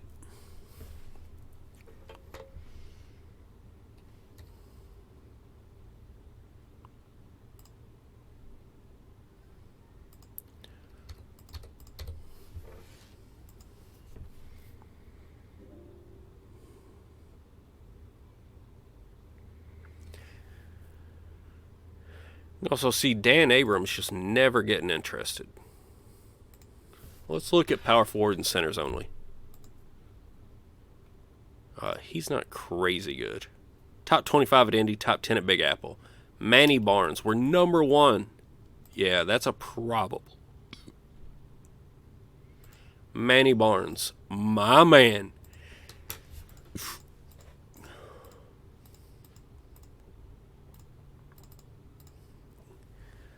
Guys, that's a real good prospect right there.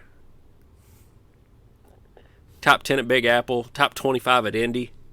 If you're top 25 at Indy and only top 10 at Big Apple, that means the Big Apple is stacked. So America East is stacked this year. We've got to come home with a real recruiting class. We can go ahead and host the rest of them, but we got to come home with a real recruiting class. Like, make hay while the sun shines. We got good players in region this year. Let's go get them. Let's do it.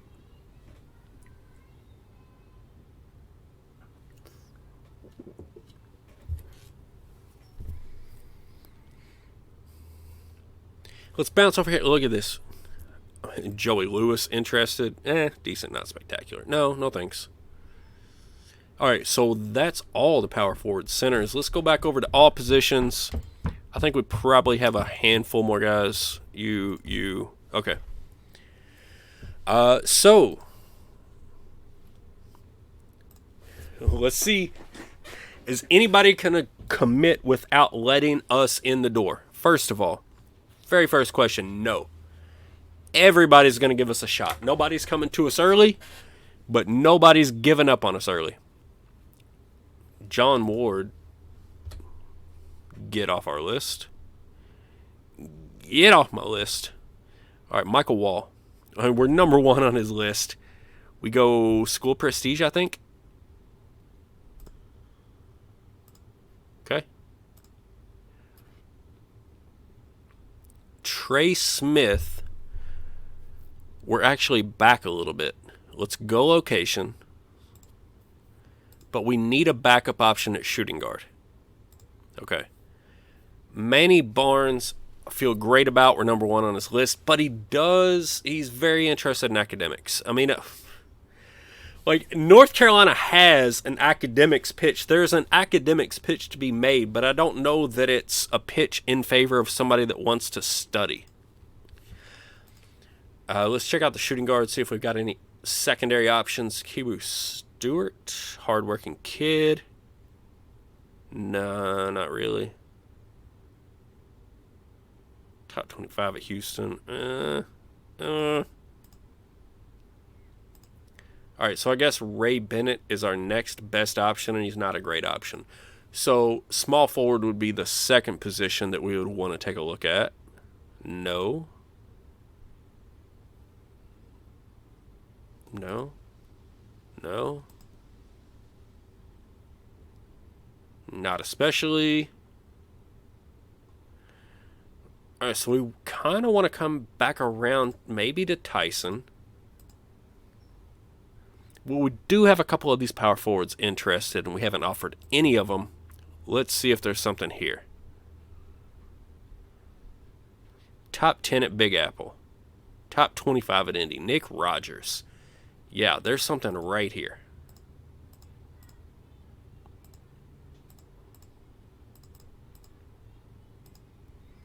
All right, so Nick Rogers is going to get the location pitch.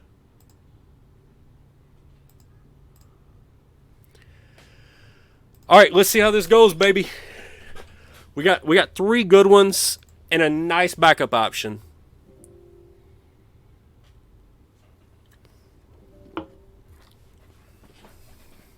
Oh, we got 3 decisions. Ah, Jesus. They bring it at us so quick. Trey Smith. Trey Smith is the one do I feel it? Yeah. Trey Smith is the one I feel the least comfortable about. He's going to Connecticut. Not a shock. So he was our shooting guard option. Missing on him means Michael Wall is that much more important. So I'm going to skip over and see Michael Wall's coming, baby. We got John's cousin. That's right. Manny Barnes also coming in. So now let's double down and see if that power forward prospect is still available. He very much is. Nick Rogers. He's a hardworking kid. Top 25 at Indy. Top 10 at the Big Apple. We're going to offer him right now. We're going to pitch him on location again. Now we need to go through the rest of these guys and see if we've got other good options. Top 10 at Big Apple. Top 25 at Indy. Yes. Ricardo Goff, another good option.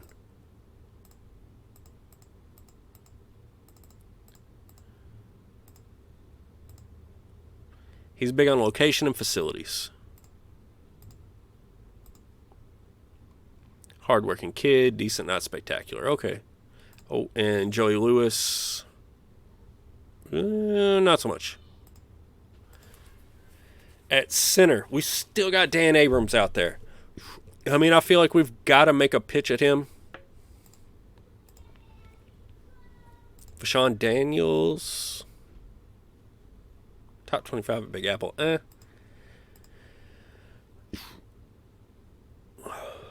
Greg Williams is a good one.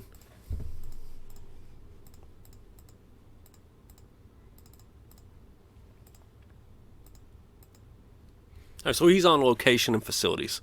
Let's give him a little bit of that razzle-dazzle on the location, baby. See what we can get. Check out this scheduling. Oh, my God. So all of our scheduling dreams have come true right when we don't need it. Look at who's number 1. Louisville. That's right. Louisville Cardinals number 1. Let's see here.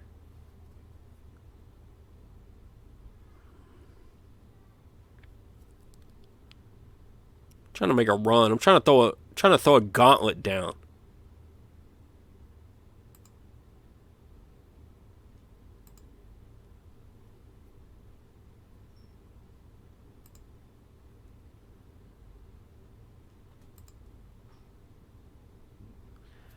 Trying to see if we could get Kentucky into our non-conference schedule here. I don't see him anywhere, though, so I guess we just advance. Maybe we can do it next year. We'll work on that. We'll work on it. If we can get it done, we'll get it done for sure. Let's go check out this inbox, see who else is coming in. Nick Rogers. Come on down, baby. So that's all of our scholarships. Check out the class 3 4-star guys. I'm kind of shocked that Michael Wall is only a 4-star guy. Top 10 at Indy. Top 5 at the Big Apple. That's ridiculous. Manny Barnes. Top 25 at Indy. Top 10 at Big Apple. And Nick Rogers. Hardworking kid. Top 10 at Big Apple. Top 25 at Indy. We got 3 of the top 25 players in the country. I have no idea why they're all ranked so low, but the good news is that makes it that much more likely that they stick around. So, I mean, we're bringing in these players. None of these guys are like one and dones.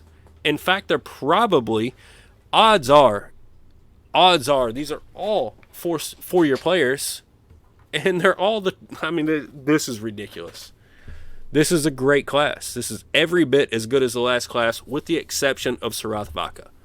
So we don't have anybody to replace him. Michael Wall will be decent. We just got to hope that a combination of Michael Wall and Shea Thornton can hold down that 3 position. But our recruiting is set. We can delete all of these emails and blaze right on into this next season. The only thing we have left to do, our strategy is set, our practice plan is set. All we got to do is fix the depth chart.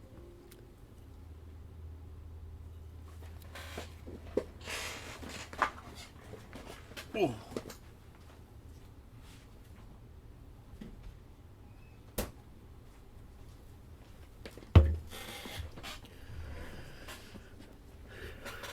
All right, let's take a look at this depth chart. And what I like to do is see what the AI suggests first and build off of it.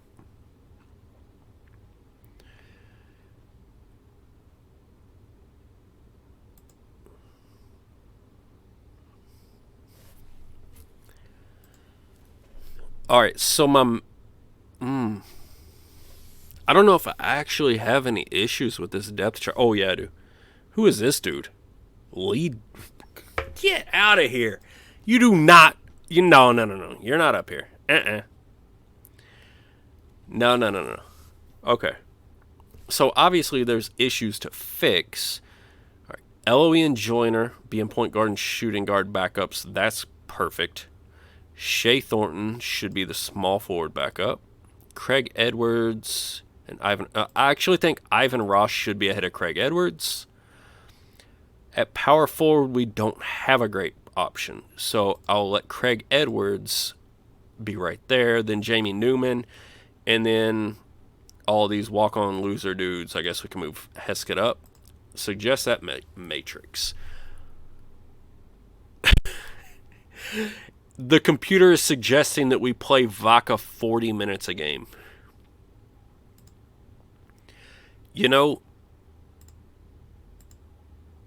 I'm confident in the dude. This isn't a knock on him. It's just like I don't want to kill him is the only thing. So we're going to put Shea Thornton there with a nice little 2-minute or 4-minute interlude in each half where Sarath Vaca can sit down. And you know what? If we get to March, maybe we revisit that.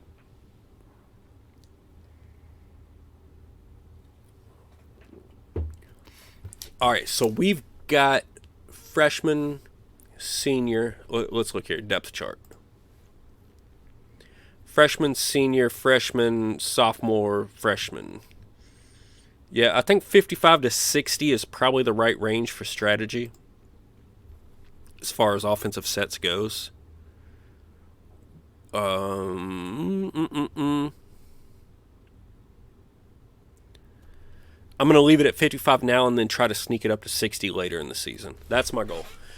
Just because, the main thing is our freshmen are so raw on the offensive sets. So, if we still had our point guard from last year, maybe I would try to sneak it up to 60, even 65. But for now, we're going to leave it exactly where it is at 55. We're going to make do with what we've got. And this, you guys, this is going to be crazy. This is our second. This is our third year at UNC. And I'm telling you, like, I mean, number 3 in the country, that's not an inaccurate rating at all. This is going to be sick. Absolutely. You know what? I actually am. I'm going to set it at 60 now.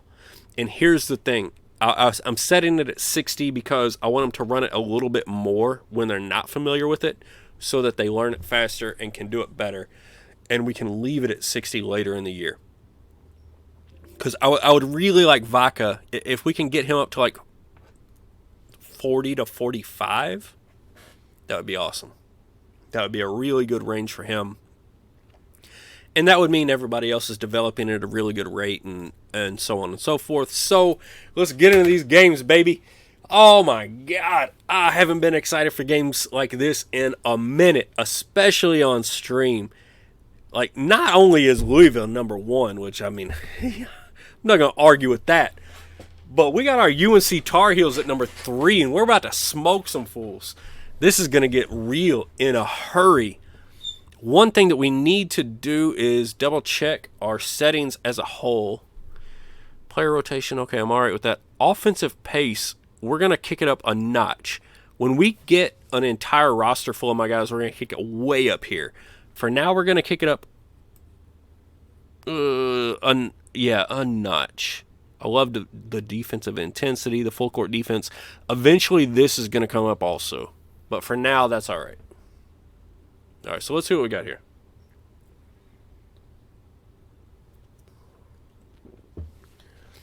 Rocking for Vaca. I feel like that needs to be, we need to get him set up into the NCBM or whatever it is and find out some kind of thing like suck for luck. I'm sure you can, be creative over there on your own.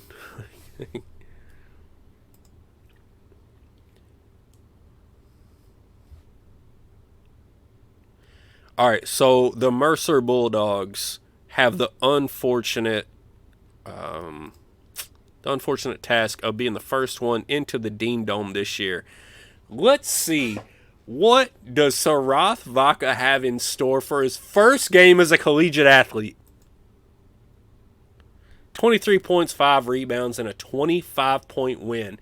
It was Sarath, Marshall Thomas, and my man, Bootsy Gunder. Making things happen. 1-0. Beating up on Mercer. Well, whatever. You can dismiss it if you'd like. But it's a heck of a lot better than playing close games with garbage teams, which I despise. So we made short work of them. Rocka for Vaca. Eastern Illinois, the home of Tony Romo, I believe, right? Doesn't matter. They lost by 30. Marshall Thomas, Sarath Vaca, and Bootsy Gunder. Can't y'all just see?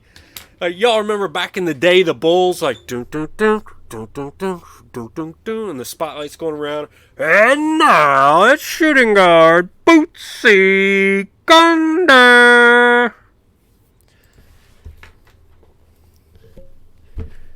Totally see him coming out to that old school Bulls, whatever you call it, intro.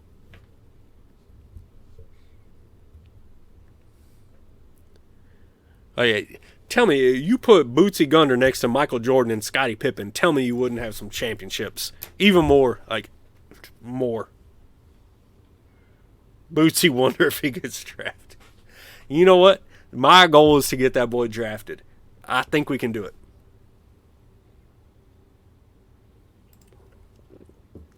He's a heck of a player, man. Once you get... it's rare to see guys gain that bucket getter attribute and not get drafted. I mean, he's a heck of a JUCO, to be quite honest.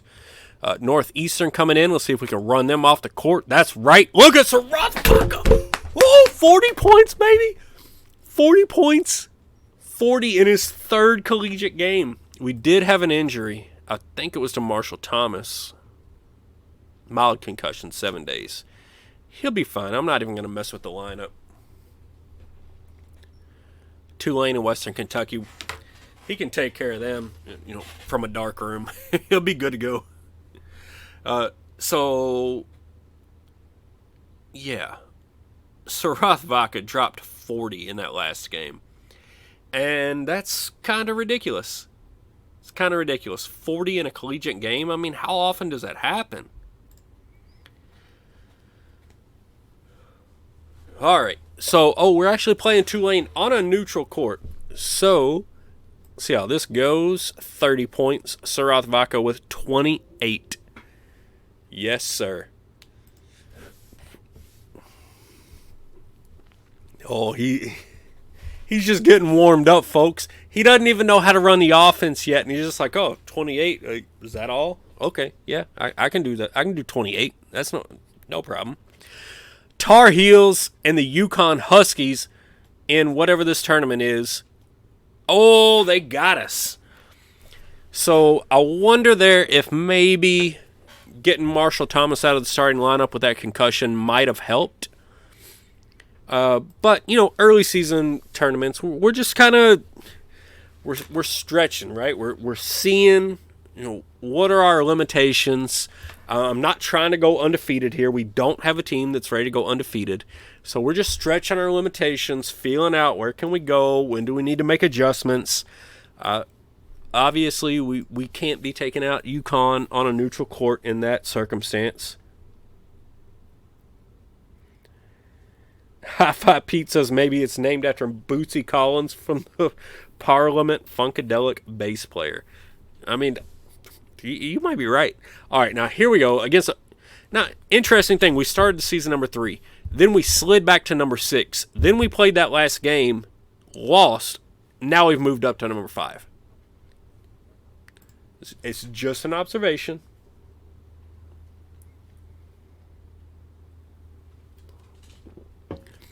But we're playing a Western Kentucky team that hasn't won a game all year. And this should be time for Vaca to get off. 80-63, Vaca for 23. Ashley Dieter, the freshman, 8 and 11. Ivan Ross with 11 points of his own. And Sarath Vaca is definitely playing well early in the season here for the North Carolina Tar Heels. North Carolina, come on and raise up. All right, let's keep it cracking. On into December, we're 5-1 so far. 5-1. We had the one bad loss to UConn on a neutral court with our center hurt, and I didn't sub him out. I was just trying to get a feel for where we were as a team. I still think we could have won that game, even with a banged up center. So I think we just played poorly, actually.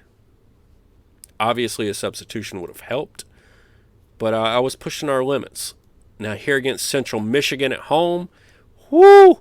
Much, much closer than it should have been, although Vaca goes for 21 and 12. So, I mean, he's just dominating. Absolutely dominating.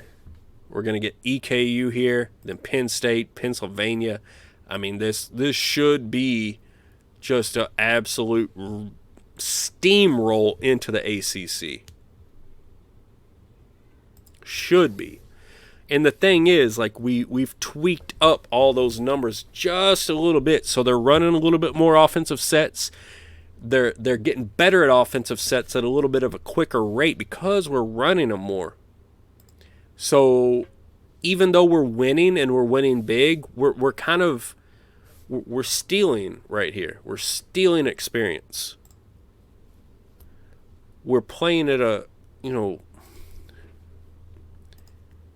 however you want to explain it. Vaca goes for 23. Marshall Thomas almost a double-double. And Bootsy right there.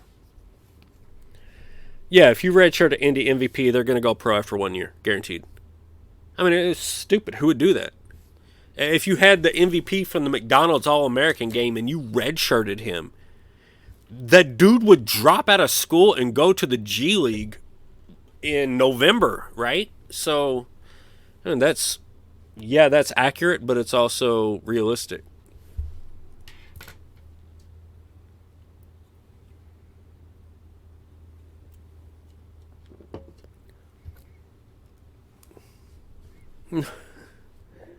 Oh, sorry, I missed the question about Vaca. I didn't know why Chris was saying that. I just saw the question about Vaca. No, I definitely did not redshirt him. He was the best player in the world. He was the best high school player that was eligible for college in the world. We brought him in, and now he's going nuts. And we just back off and let him go nuts. That's what you do.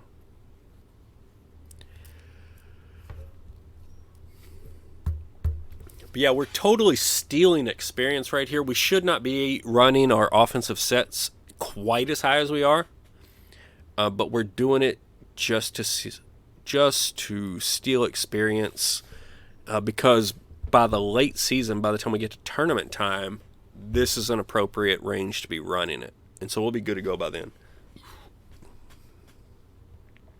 All right, so Penn State coming into Chapel Hill. You got no business in here, Nittany Lions. You got no business. Moving on. And again, it's Sarath Vaca, Marshall Thomas, and Bootsy Gunder. That's a three-headed monster that nobody is ready for. Nobody's ready for that.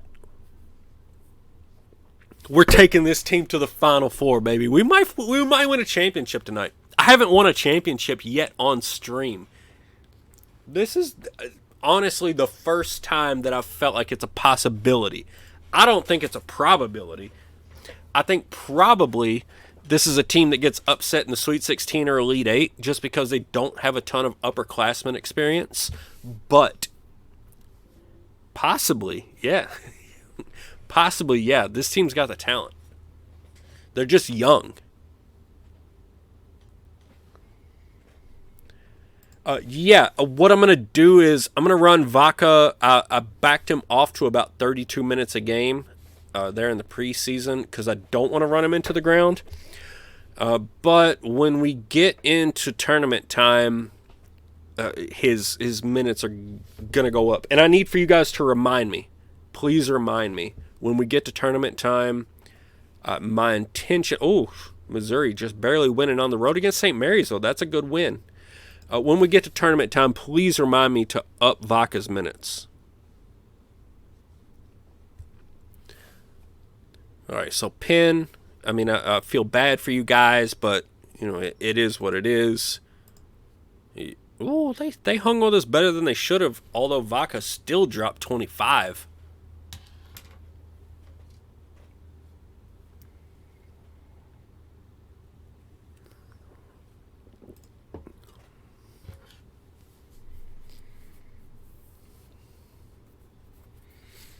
All right, so now we are getting into ACC play. Don't use up Vaca. That's right. No, High-Five Pete, you're absolutely right. I didn't want to use him up. That's why I backed off his minutes. The AI wanted to play him 40 minutes a game. I took it down to 32. Not only because I don't want to wear him out, but I mean we've got other good players. Shea Thornton's a great player. Actually, let's take a look here. Let's see if we're pissing anybody off.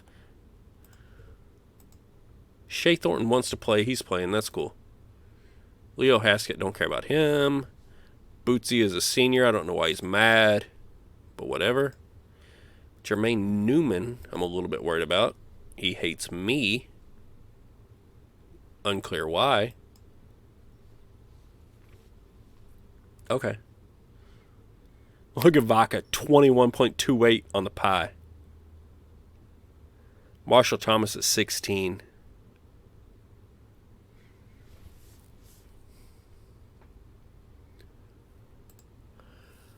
So we got going on over here on the stats. We got Bootsy Gunder. Look, Sarath Vaca is averaging 24 points a game and 7 rebounds. That is a monster. And that's in 30 minutes. Imagine if we start creeping that up. 35. 36 minutes. How high does that get? Dude. I mean, I'm not going to push it because I want him to be healthy and I want him to be rested. But, oh, look at that. Georgia on the road against UCLA upsets the number 1 team in the nation. Oh, I thought that pushed us to number 1, but we're number 11. We're number 11, but that's still pretty awesome. We're 9-1, headed into ACC play. So right out of the gate, the Miami Hurricanes are coming into the Dean Dome. Let's see what happens. Let's see what happens. What you got, Miami? You got a Sarath Vaka over there? Huh?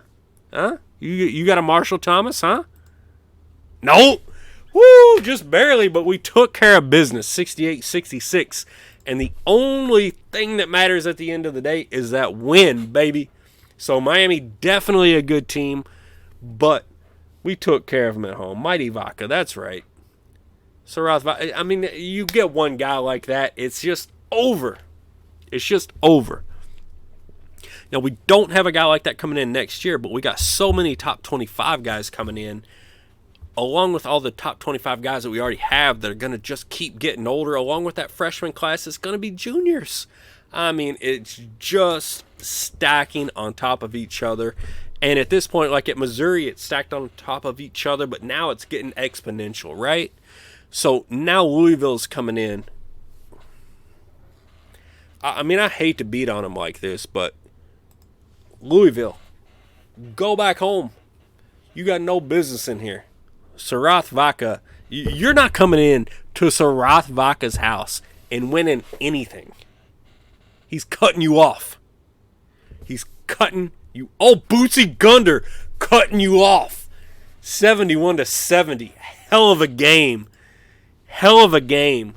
But Bootsy Gunder and Sarath Vaka said, not in our house. Go back to Louisville. And we got it taken care of business, baby.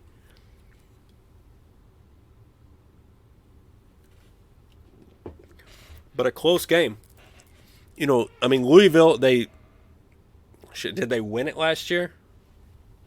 Or came in second, either way. And then brought in the number 1 recruiting class. Not a bad squad at all. And we took care of business. So it doesn't bode well for us on a neutral court, but, you know, we're not losing home court games, right? And the thing is, like, look at us. We're 11-1, 2-0 in the conference. Now we get this Pitt team. My goodness. Like, so last year, our schedule was brutal late. This year it's early, but we're surviving so far. Can we get by Pitt? Oh, it's not even close. Marshall Thomas went off. We beat Pitt by 30. Oh, my goodness. I told you guys.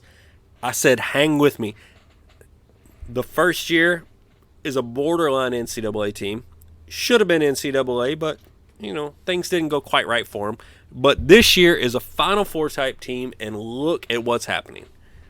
12-1, 3-0 in conference. Headed to Clemson, they're 5-8. You know what? I mean, at this point, we should be winning road games. We've got a decent amount of talent that's a little bit experienced, a lot of young, fresh, raw talent that's really good, and, you know, a guy that's just a generational player in Sarath Vaka. He's generational. There's no way around that. Watch what he's going to do here. Watch what he's going to do here. Going into Clemson, the Tar Heels and the Tigers. Oh, it's Marshall Thomas. It's Bootsy Gunder. Bootsy Gunder went on the road, said, you know what? Sarath Vaka, young man, have a seat. Have a seat. Watch how the old men do it. And he dropped 25. Bootsy Gunder, the man. That's right. Whew. Love to see Bootsy Gunder doing things and stuff, dropping points, winning games. That man needs to be a first-team All-ACC player. He needs to be. All right. Let's keep it moving. Here we sit 13-1, 4-0 in the ACC. You know, we're just doing our thing. Then we got, all right. Headed on the road to Miami. Tough team. Decent record so far, but an average record in the ACC. This is winnable. And this is winnable for one reason. His name rhymes with vodka. Woo! Oh, my word. 22 points. 22 points. I saw vodka nowhere. How did that happen? Well, let's take a look at the box score there. Sarath Vodka only got 12. 4 for 15. 2 for 6 from 3. Look at Ashley Dieter with 10 assists. My goodness. And then, of course, the man, the myth, the legend, Bootsy Gunder with 18. 3 of 6 from 3. 50% from the field. Nice game there from Bootsy Gunder. Ivan Ross off the bench went for 9 and 11. So, I mean, he's really pushing Thomas, to be quite honest. We should take a look there. Craig Edwards got hurt. Hamstring 9 days. Okay. Thomas and Ross.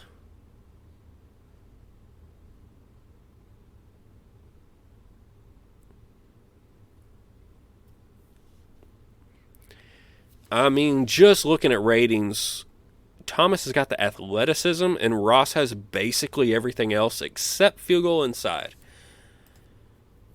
So the attacker badge versus no badge. We might have to make a change there. I'm not 100% certain on that. That's a really, really close call between those two players. If chat's got any recommendations, I'm happy to listen.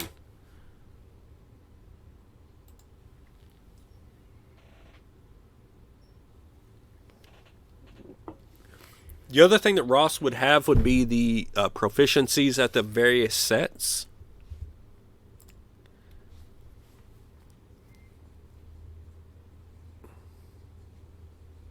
All right, at Virginia Tech. Now it's time to start stomping fools on the road. That's right. All right, so I'm trying to bench Marshall Thomas, but the dude is winning MVPs of games, going 15-4. So he's making it hard for me. I feel like Marshall Thomas probably has more raw talent. I feel like Ivan Ross is a little bit more developed right now and probably a little bit better. Maybe what I do is just even out. What kind of name is Sarath? I assume that it's I assume that it's a foreign name, but I mean vodka is also a foreign name. I don't know what nationality it is. I would actually imagine that Sarath Vodka would probably be more like Middle Eastern. But I'm not 100% sure, so I hate to assume things like that. Let me balance out a little bit here. Ivan Ross and Marshall Thomas.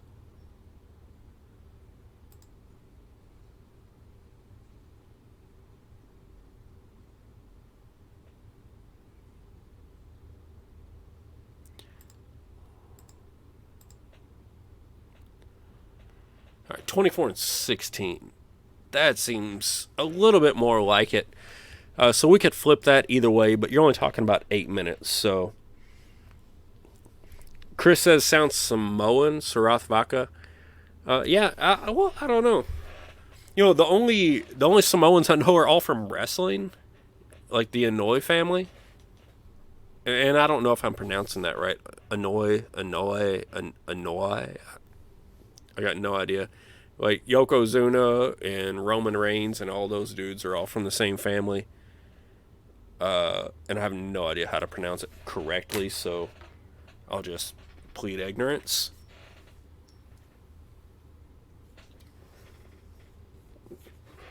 Sarath says Hindu on Google. Okay. So we were all wrong. I thought Middle Eastern, but Hindu would be more like just Eastern, not Middle Eastern, right? NC State coming into Chapel Hill. We're 15-1, 6-0 in the ACC. Not slowing down for anybody. Sarath Vaca, it doesn't matter where he's from. It doesn't matter what his nationality is. You know what matters? 26 points, 12 rebounds. The dude is a basketball player. You know where he's from? He's from Jerry Westland. You know what? He's from Michael Jordanville. I don't know what to say. The dude plays basketball. Who cares? Who cares? He scores points. He puts the ball through the basket.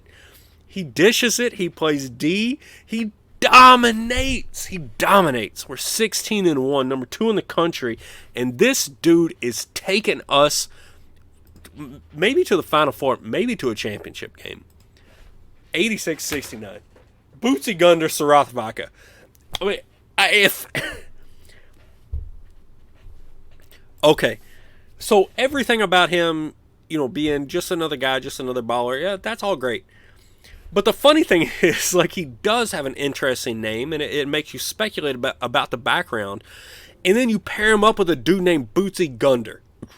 And I just see this as one of those, like, y'all ever see those cop movies where it's like a white cop and a black cop, and it's like you expect one thing and you get something different? Like, I feel like that is probably how Bootsy Gunder and Sarath Vaca play off each other.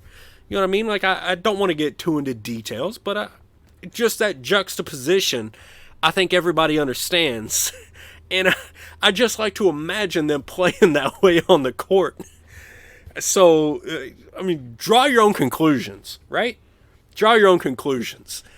Both dudes are ballers. They've got us number 2 in the country, and now we get a chance to go into Georgia Tech and take a little bit of revenge. And, last year, I mean, they beat us up at our own place. We did get past them in the ACC finals, but this is a heck of a game. And this could be, it's very much a losable game. Very much a losable game. I don't want to have any false bravado. This is a great team. But man, would it feel good to win it. It would feel good to win it. Let's see what we can do here. North Carolina Tar Heels headed in to play the Georgia Tech Yellow Jackets. Boom, baby! Sarath Vaca, Ashley Unier, and Marshall Thomas. That's right. Woo, we're pulling out some close ones, guys, but this team is serious business, and it's all because Sarath Vaca is a generational talent. You can't get it wrong. Chris, let me import this team into NCBM. Sarath Vaca's a top pick. He's a top pick. There's no getting around it. He's amazing. We're making a run. I need a drink.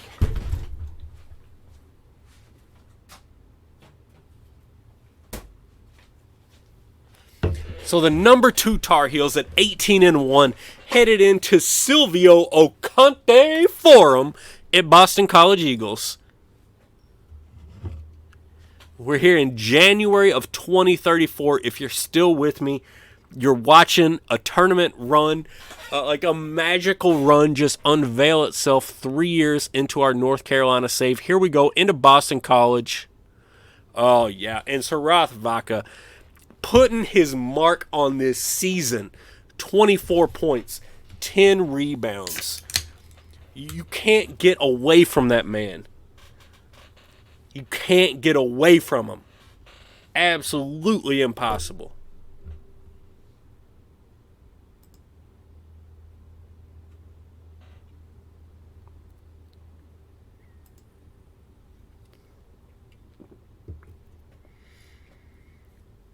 Vaca, Gunther, and Thomas.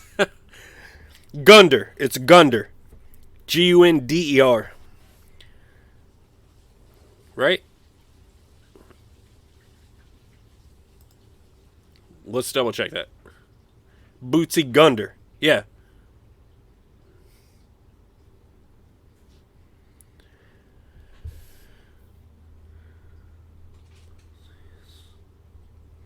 I would call it Marshall, Bootsy, and Vaca. Marshall, Bootsy, and Vaca. You gotta pull the coolest parts of each name. Or I mean, you could make it a big name like Dieter, Joyner, Thomas, Gunder, and Vaca. I mean, I don't know. Sarath Vaca, his pi has fallen down to 18. Thomas is at 16. So that just makes it more and more difficult to pull Thomas in favor of Ivan Ross. Yeah, we got a lot of guys that would sound really great as a law firm.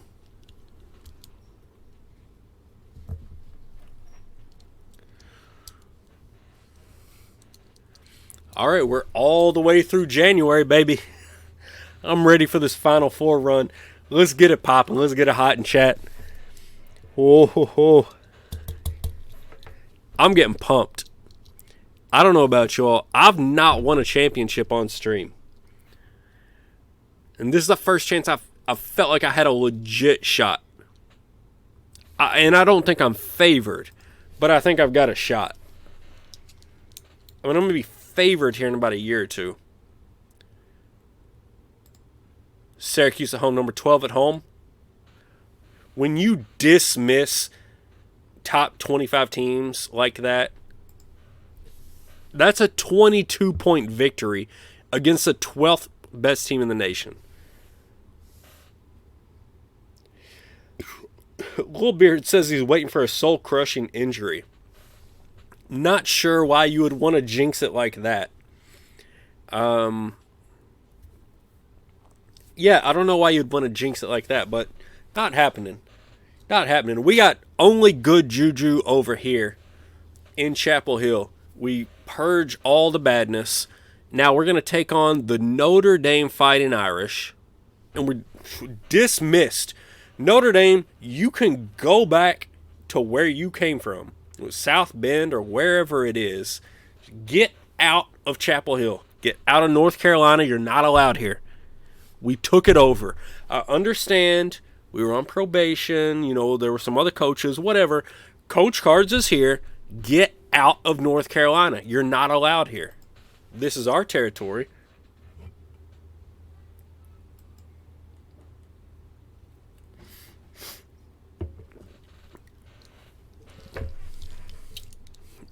So, I mean, we're cruising.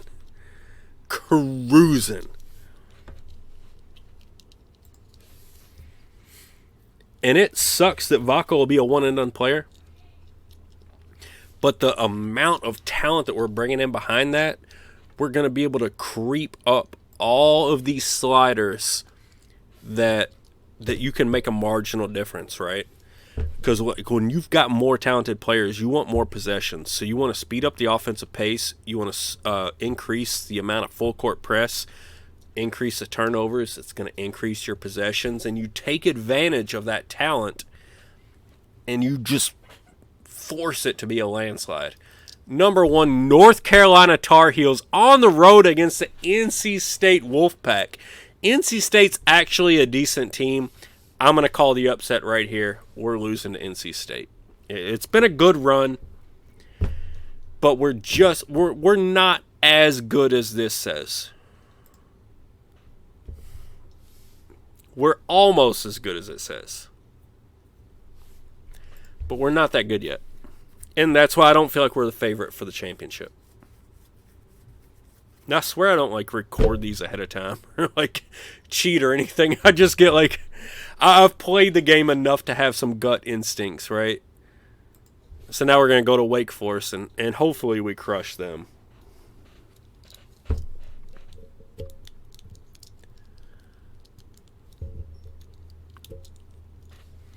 All right, so 21-2. Wake Forest is 8-15. This should be a dismemberment. There should be entrails of Wake Forest just along the side of the road. 85-53, Marshall Thomas and Vaca.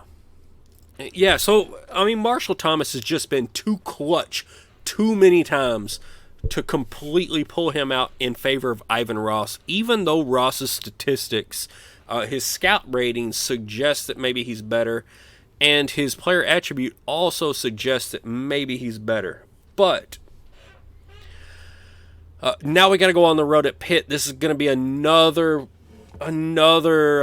jaw clincher. I think we can get this one, though.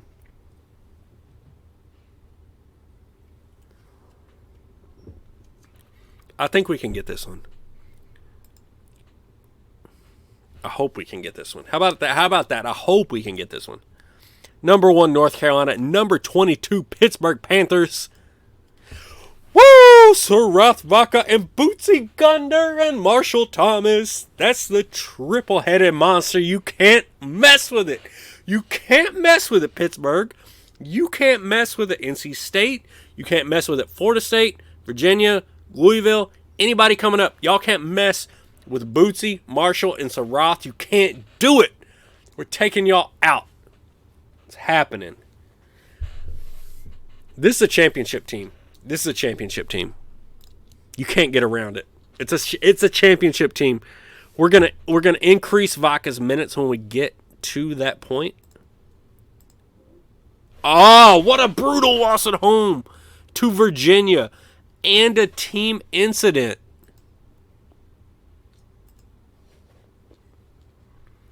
Jermaine Newman. Really? You need to shut your mouth. All right, that was a brutal loss at home. Like, the entire team just went insane for a minute and decided to lose at home to one of the worst teams available. So, they're young. That happens. Let's hope that gets it out of their system, and we're good to go moving forward. Right? I mean, that's the only thing you can hope for, right? All right, we got Florida State coming into the Dean Smith Center. I guess it's more proper to call it that, but it's a Dean Dome to me, baby. And Florida State's got no place in here. Sarath Vaca is the king of this dome, and y'all can head right on back to Florida. Now we got to go into the Yum Center. Oh, headed down at, I guess it's not Floyd Street. Floyd Street would have been the actual campus. Louisville's stadium is way downtown on like 2nd or 3rd Street.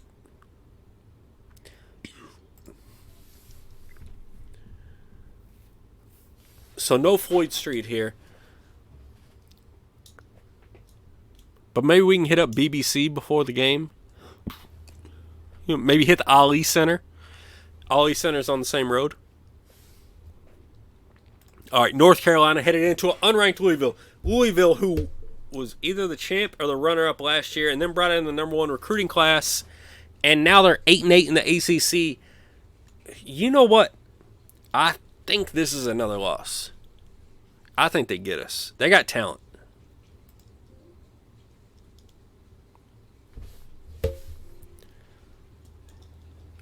I'm serious. I swear to you, I don't record these ahead of time. I don't do any of this. Like, sometimes you get a feel. You pay attention. You know how the game works. They got a number 1 recruiting class. You're going onto their court, so that's going to be painful. And, it's no shock. Oh, shoot.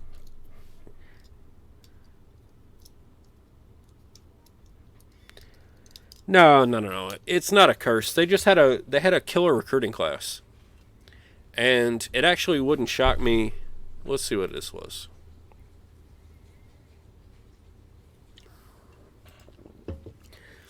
Shea Thornton. What are you thinking? Are you insane?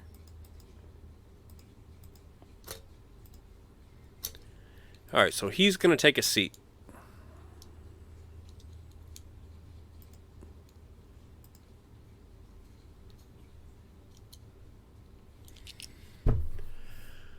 How many games do we have left? 15-3, 2 games left in the ACC.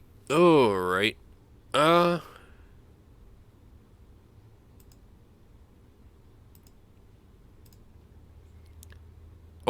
No. Sorry. Yeah, I was trying to get Vaca. So do we want to let Leo Heskett play that backup time? Or slide it over to Joyner? I would say Joyner.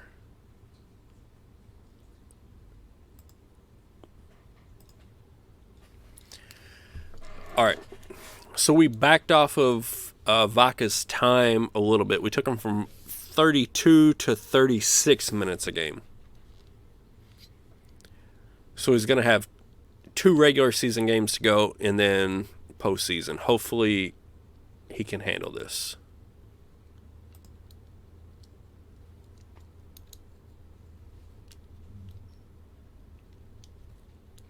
So we got Duke at home and then at Notre Dame. I think both of these are winnable. They're both losable for sure. But, I mean, I think the most likely outcome is 1-1.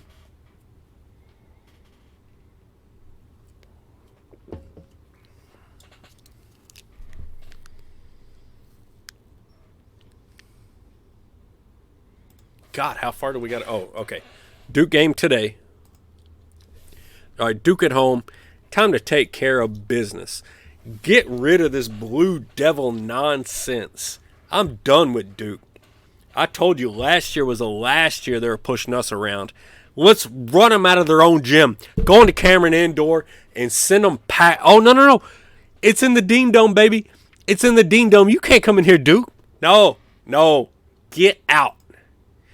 Get out. Go. That's 19 points. Go. You can't hang with us, Duke. You can't hang with us at home. You're trying to come into Chapel Hill and play against us? You got no business. Get out. Absolutely not. Now we got to go to South Bend and play Notre Dame. So this will be significantly tougher than those crosstown chumps at Duke. This will be significantly tougher. Let's see what we can do here. This will be a good one, though. I mean, we're 16-3. Are we number 1 in the ACC? Maybe. We'll see. We'll keep an eye on that. We'll be able to tell when it queues up the conference tournament. Let's see what we get here.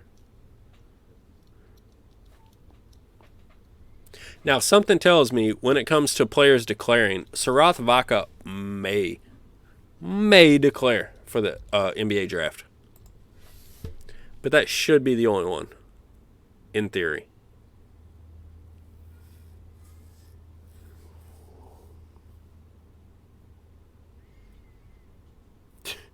Never talk about the Blue Devils like that again. Do you see how bad we beat on them? Duke sucks. Nobody likes Duke. All right, on the road at Notre Dame, they're 11-8. We're 60. Oh, you know what? I think we're marginally favored here. But this is tough on the road with a very young team. Oh, we won it, but Vaca got hurt. So this is potentially devastating. Oh, God, please don't be devastating. Oh, Jesus Christ. Vaca broke his ankle.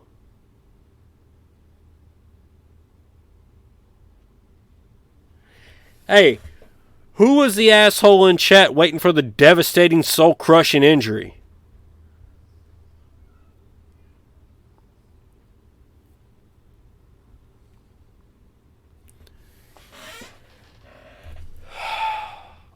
Ah, you've got to be kidding me.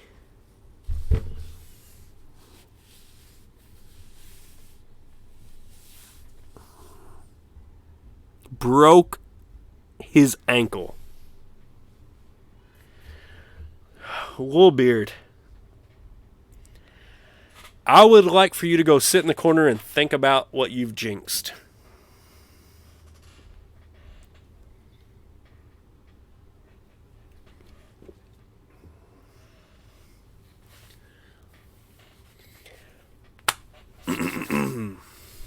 All right. So there's really no use crying about it. No, no, no. We're not going to rage quit. You know, you roll with the punches, but we do make Little Beard go sit in the corner and think about what he's done. And then the interesting thing about this is we try to figure out the best way to close up this gap. Because, I mean, Vaca obviously was what was going to take us the furthest, right?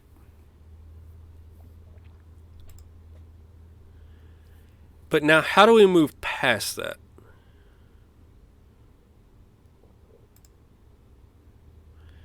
All right, so Dieter is the point guard. Bootsy, Tice, Marshall. Okay.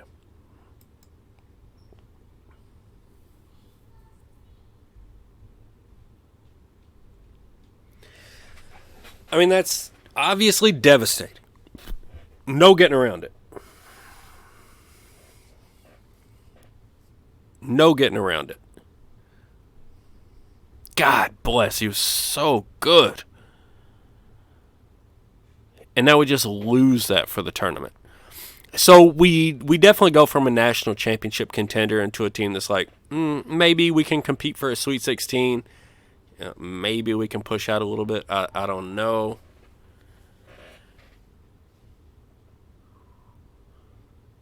Dice.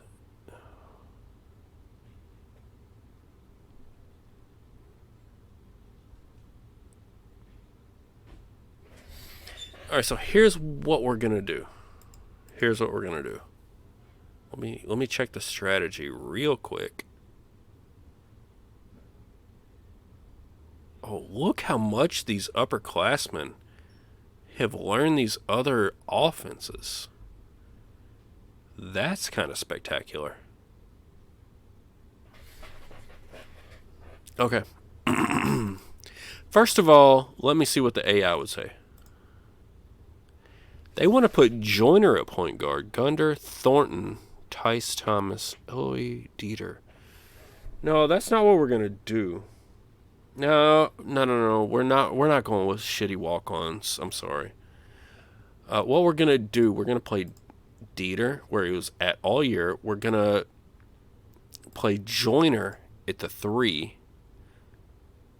Then Eloy, Thornton, Edwards, Newman. Oh, wait, Ross is coming up. Ross ahead of Edwards, certainly. Let's see what that matrix looks like.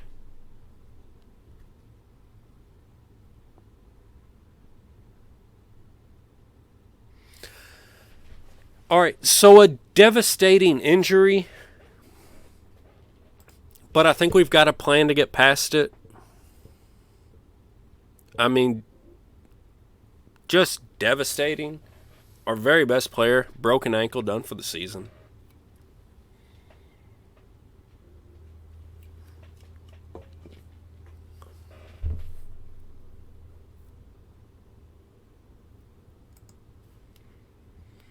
Now, of course, he's going to go ahead and declare for the draft, which sucks, but, you know, what can you do?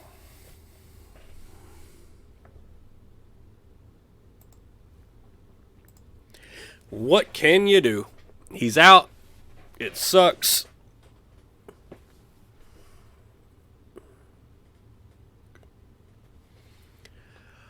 All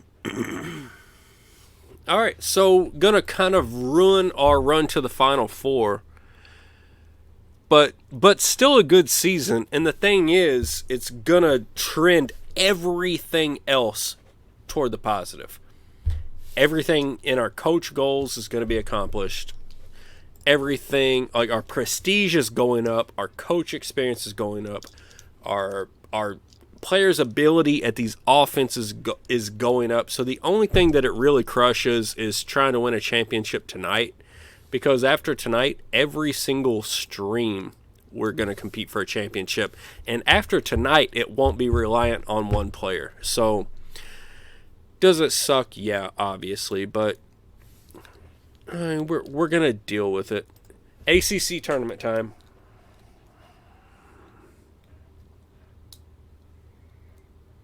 But guy, You couldn't have let it been like our backup. It's got to be Sarath Vaca that breaks his ankle. Like, get out of town. What a brutal injury. I feel like this is like Kenyon Martin in the 90s, right? Woo! Marshall Thomas and Ashley Dieter had something for Notre Dame. Sarath Vaca's on the bench, and they said, you know what? Don't discount us. Don't discount us. We got you, boy. We got you. Now we got to play NC State. The Wolfpack coming in. Let's see what's up. You like the draft class for next season? Yeah, maybe. Okay. 27-4 against this Wolfpack. Let's see if we can get to the ACC championship against Duke. Let's make it a rivalry game at the very least. NC State trying to come in. They said you got no Vaca. Don't matter. Eric Tice, Bootsy Gunder, and Brian Joyner.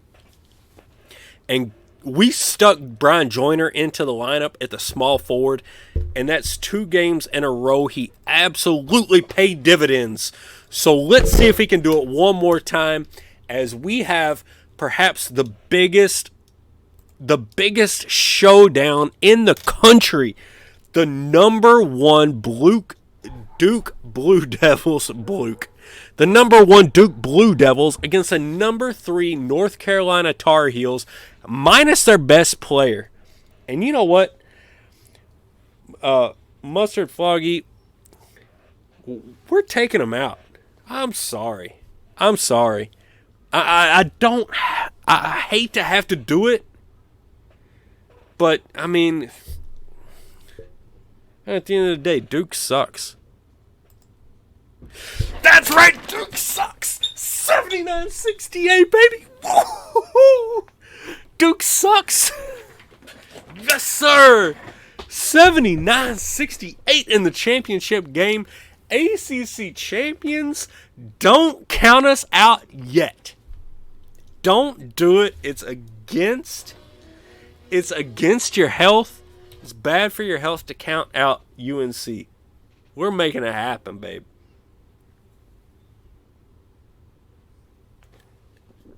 Year 3. Hang the banner. Year 3.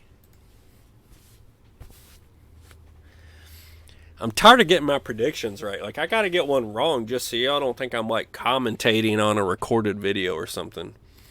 Let's see here. Dayton playing games. Blah, blah, blah. Don't care. All right. Syracuse. Oh! We're the number 1 overall seed. Number 1 overall seed in Syracuse. North Carolina Tar Heels. UConn a 2. Oregon a 3. Dayton a 4. Georgia Tech. Fill it in. Let's see what we got. Mustard Foggy unfollowed me for beating Duke. You know what? For every Duke fan that unfollows, there'll be 100 not Duke fans that follow. So, you know, I don't know, man. It's all in good fun. In Detroit, Duke is all right. So Duke got the number 2 overall seed. VCU, Utah, Butler. Tell me that the Duke number 2 overall seed keeps you around, just to fluff the ego. I don't know what to say. San Antonio, Purdue, Ole Miss, a 2 seed. Villanova, Oklahoma, Texas Tech. Interesting. Mustard Foggy says he's just kidding. I really appreciate that. Missouri is falling to an 8, so they're breaking my heart right now. UCLA, Georgia, Kansas, Wichita State. And there you go. That's your tournament. All right. So, I mean, God, 42 days. There's absolutely no chance he comes back. And that's brutal. It's just brutal. There's no other way to describe it.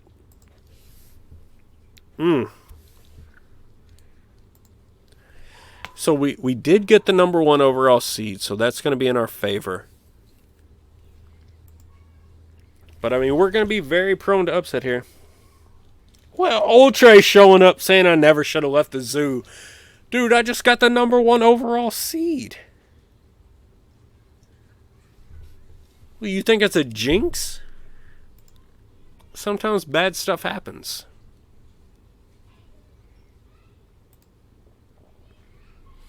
Alright, what I gotta do here is focus. Because I can't have this 16-1 loss like Agalia. And being down, like if Vaca was here, I wouldn't even think about it. But without him, I think about things like that. Alright, so could be interesting, but let's show Princeton what's up. Oh my god, so close. Way closer than it should have been. Which really just doubles down on my theory that without Vaca, we're in deep SHIT. Alright. I didn't sell my soul to anybody. Missouri refused to budge. That was Missouri's fault. At Mississippi State, #1 versus #8. Marshall Thomas. I tried to take him out of the starting lineup. He would not have it. Now he's going for 26 a game. Propelling your North Carolina Tar Heels into the Sweet 16, baby.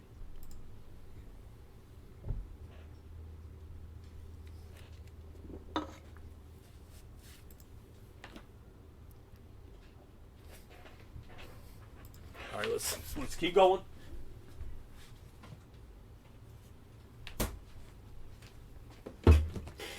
Now we got Dayton. Okay. Duke's still out there. Tice is always holding his own, man. Eric Tice is the man. He's a beast at the power forward position. Absolutely. Loving Eric Tice. Now let's see if we can get past Dayton.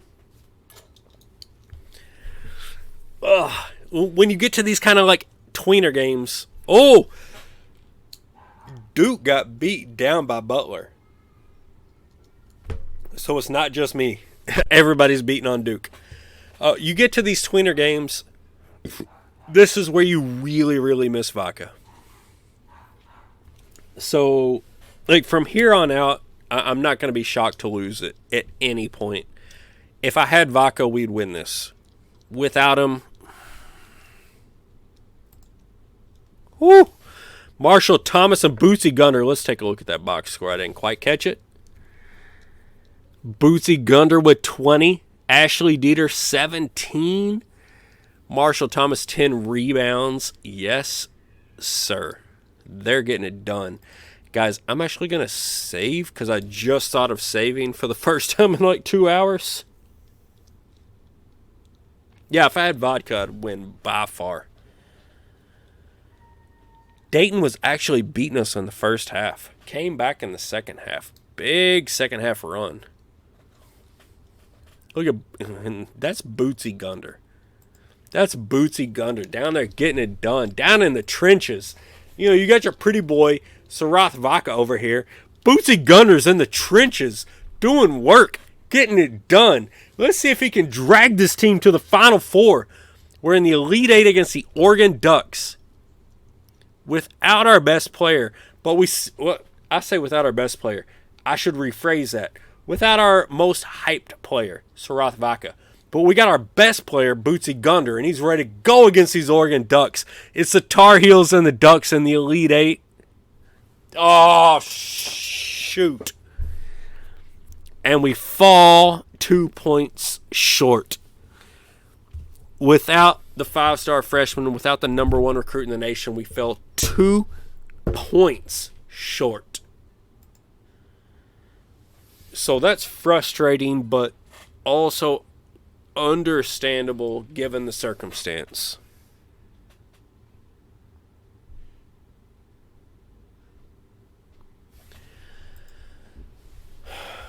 Frustrating, but understandable. You know, in a tournament where it's a one game, like winner takes all, whatever, and you lose a guy like Sarath Vaca, who was by far the best player in the NCAA that year. And we still, we didn't embarrass ourselves. We played very well. Very well.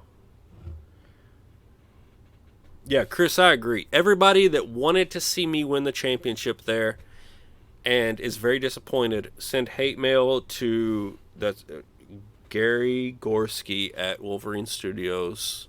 That's right.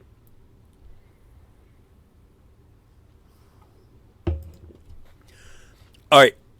Let's not be sore losers. Let's take a look at this grid overall. So you can see here we came out, took out North Carolina, fell to Oregon, the 3.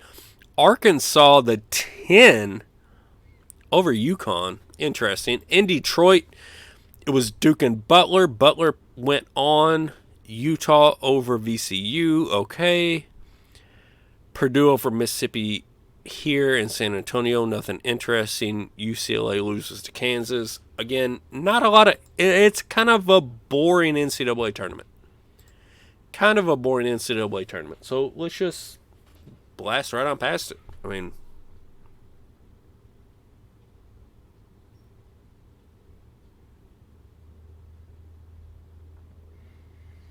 Old Trey says the cam is blinking. Is that the my cam or like the overall video?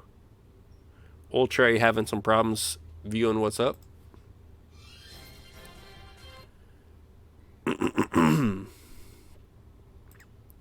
All right, entire association. Not us.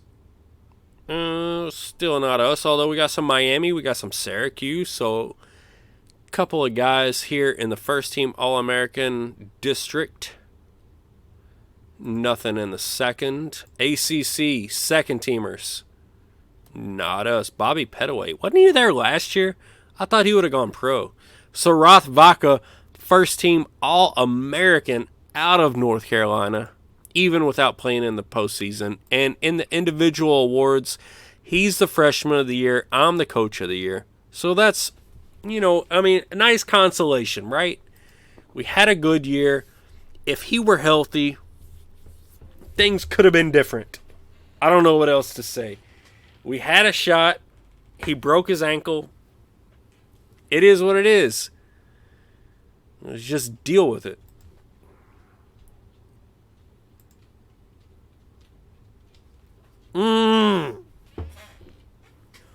All right, here's the bad problem for everybody else. We went from 76 to 85. So that puts us into the next tier of recruits. And then we just push on past that and it's over. I mean, there's no other way to go about it. Let's see what this job hiring looks like. Hey, we can go to Kansas. Louisville on probation. Did I not say that two recruiting sessions ago? I knew they were going to go on probation. Indiana available again. Yikes. Hey, we're holding it down here in Chapel Hill. Whoops. Staff hiring. Good to go there.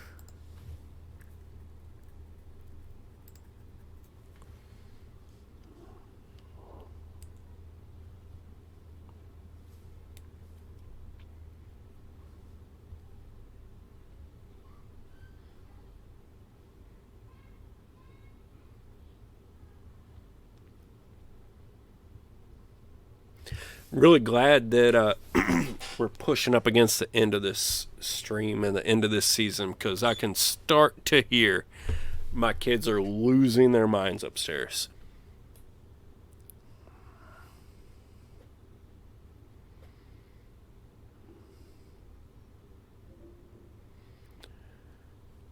All right, so we petition the board. What do we want to go for here?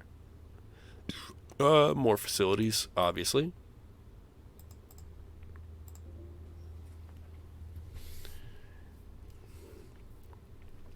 All right, so we're going to take it home for that nice, easy landing there on June 26th. All right, they denied the request this year. No surprise. Yeah, I'm pretty sure I mentioned that. Hi-Fi Pete mentioned that Louisville, he thinks that I mentioned Louisville was cheating. I mean, I'm pretty sure I said something about it, but you can scroll back through. I mean, obviously it'll be up on YouTube tomorrow, so you can go back and double check. But I had a bad feeling about what they were doing, so the fact that they beat me out on recruits, sort of sent up a red flag.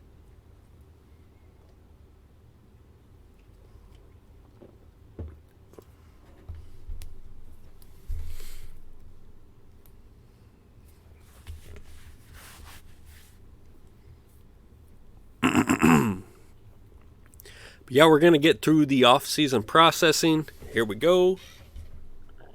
I can hear the email starting to click in the background.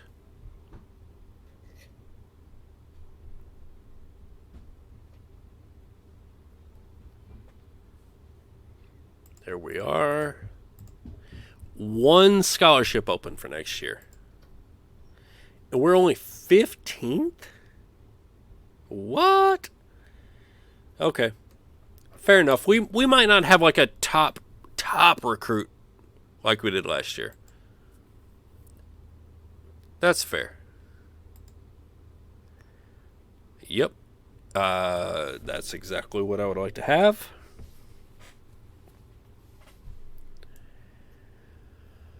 Transfers. Oh, we lost somebody. Maybe two somebodies. Jermaine Newman. So both of those point guards that we brought in ultimately both left. All right, now maybe we could think about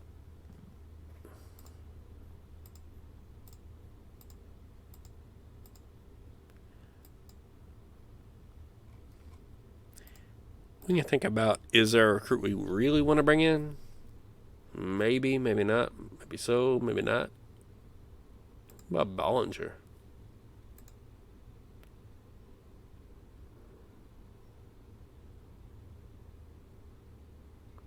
Horizon Freshman of the Year. I don't know. What's our dashboard look like?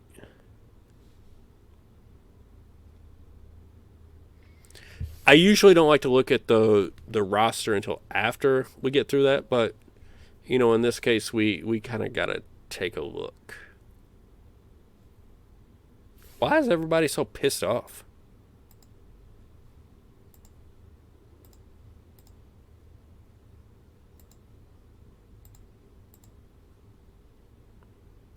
Because they're not friendly. We only have 3 scholarship guards.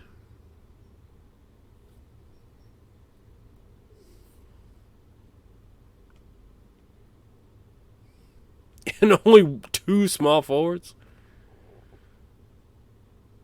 So it's a bunch of big men. Okay.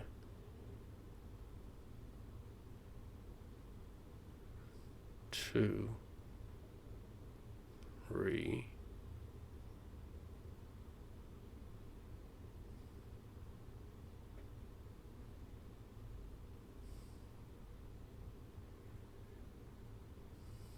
All right, yeah, we need some guards because they keep transferring out.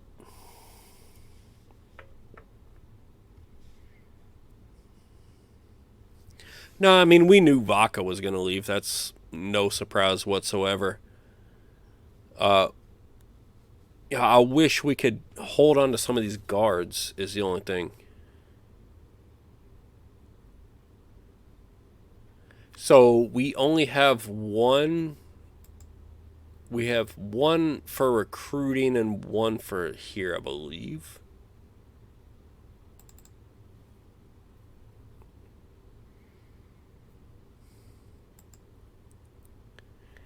I mean, if we had somebody like that was already scouted and we knew what they were about, that would be fine. But we don't. So, not interested in this.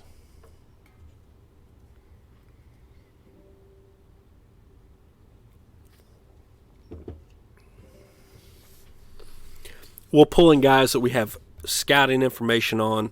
We'll bring in guards that we know will be able to contribute, maybe even 4-year players. And we'll continue to develop the team as opposed to grabbing a transfer. I feel good about this team. We're gonna take a look here. We're gonna take a look through the abilities and the attributes. Once we get through the transfer sessions, once we get the summer visits set up, I think it's gonna be better than y'all expect.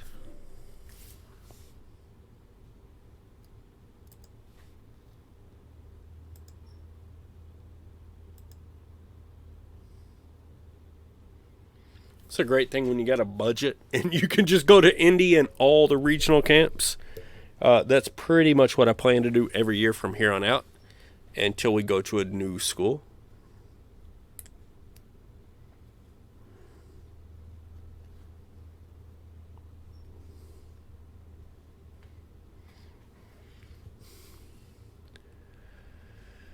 And we're back to June 26th, so let's see what we got here. This looks kind of similar to last year, but Ashley Dieter's definitely improved. Michael Wall, close to a 5-star guy. Eric Tice looking... I mean, they're all looking good.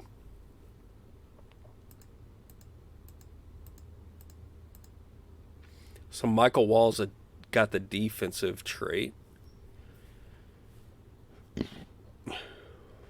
He's good across the board for real.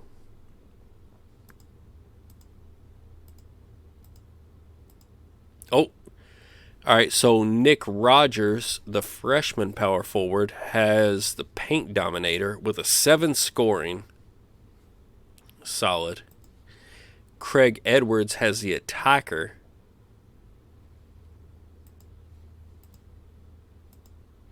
Ooh, I'm really surprised Marshall Thomas doesn't have anything, but Ivan Ross also has attacker. I really think Ivan Ross should probably start. So not exceptional attributes, but very solid. Very, very solid. I mean, so...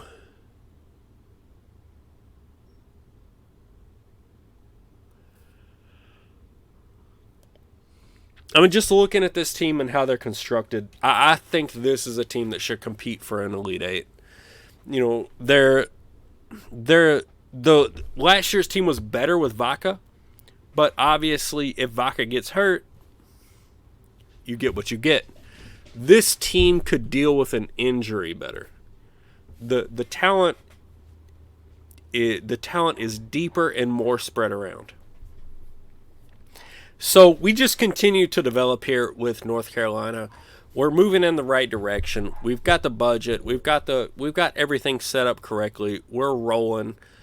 It is what it is. I'm going to save it here. Guys, I got y'all a season and a half tonight. We're all the way through we're into the 2034-2035 season. I mean, we are cracking through the seasons on Draft Day Sports College Basketball 2021. It's only been live since like late February, folks, and we're already like 15 seasons in, give or take.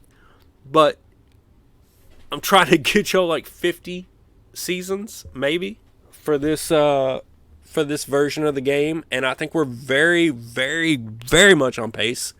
So I'm having a blast. Gee, I hope y'all are. That last season was crazy fun. Even with Vaca getting hurt, like it adds a little bit of a character, right? It adds character to the save. We lost our best player, so be it. We fought on, we tried, and we fell a little bit short. You know what? We reloaded.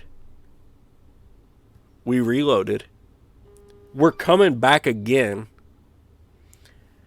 And we're number 3 in the nation, coming at you with 2 or 3 more scholarships.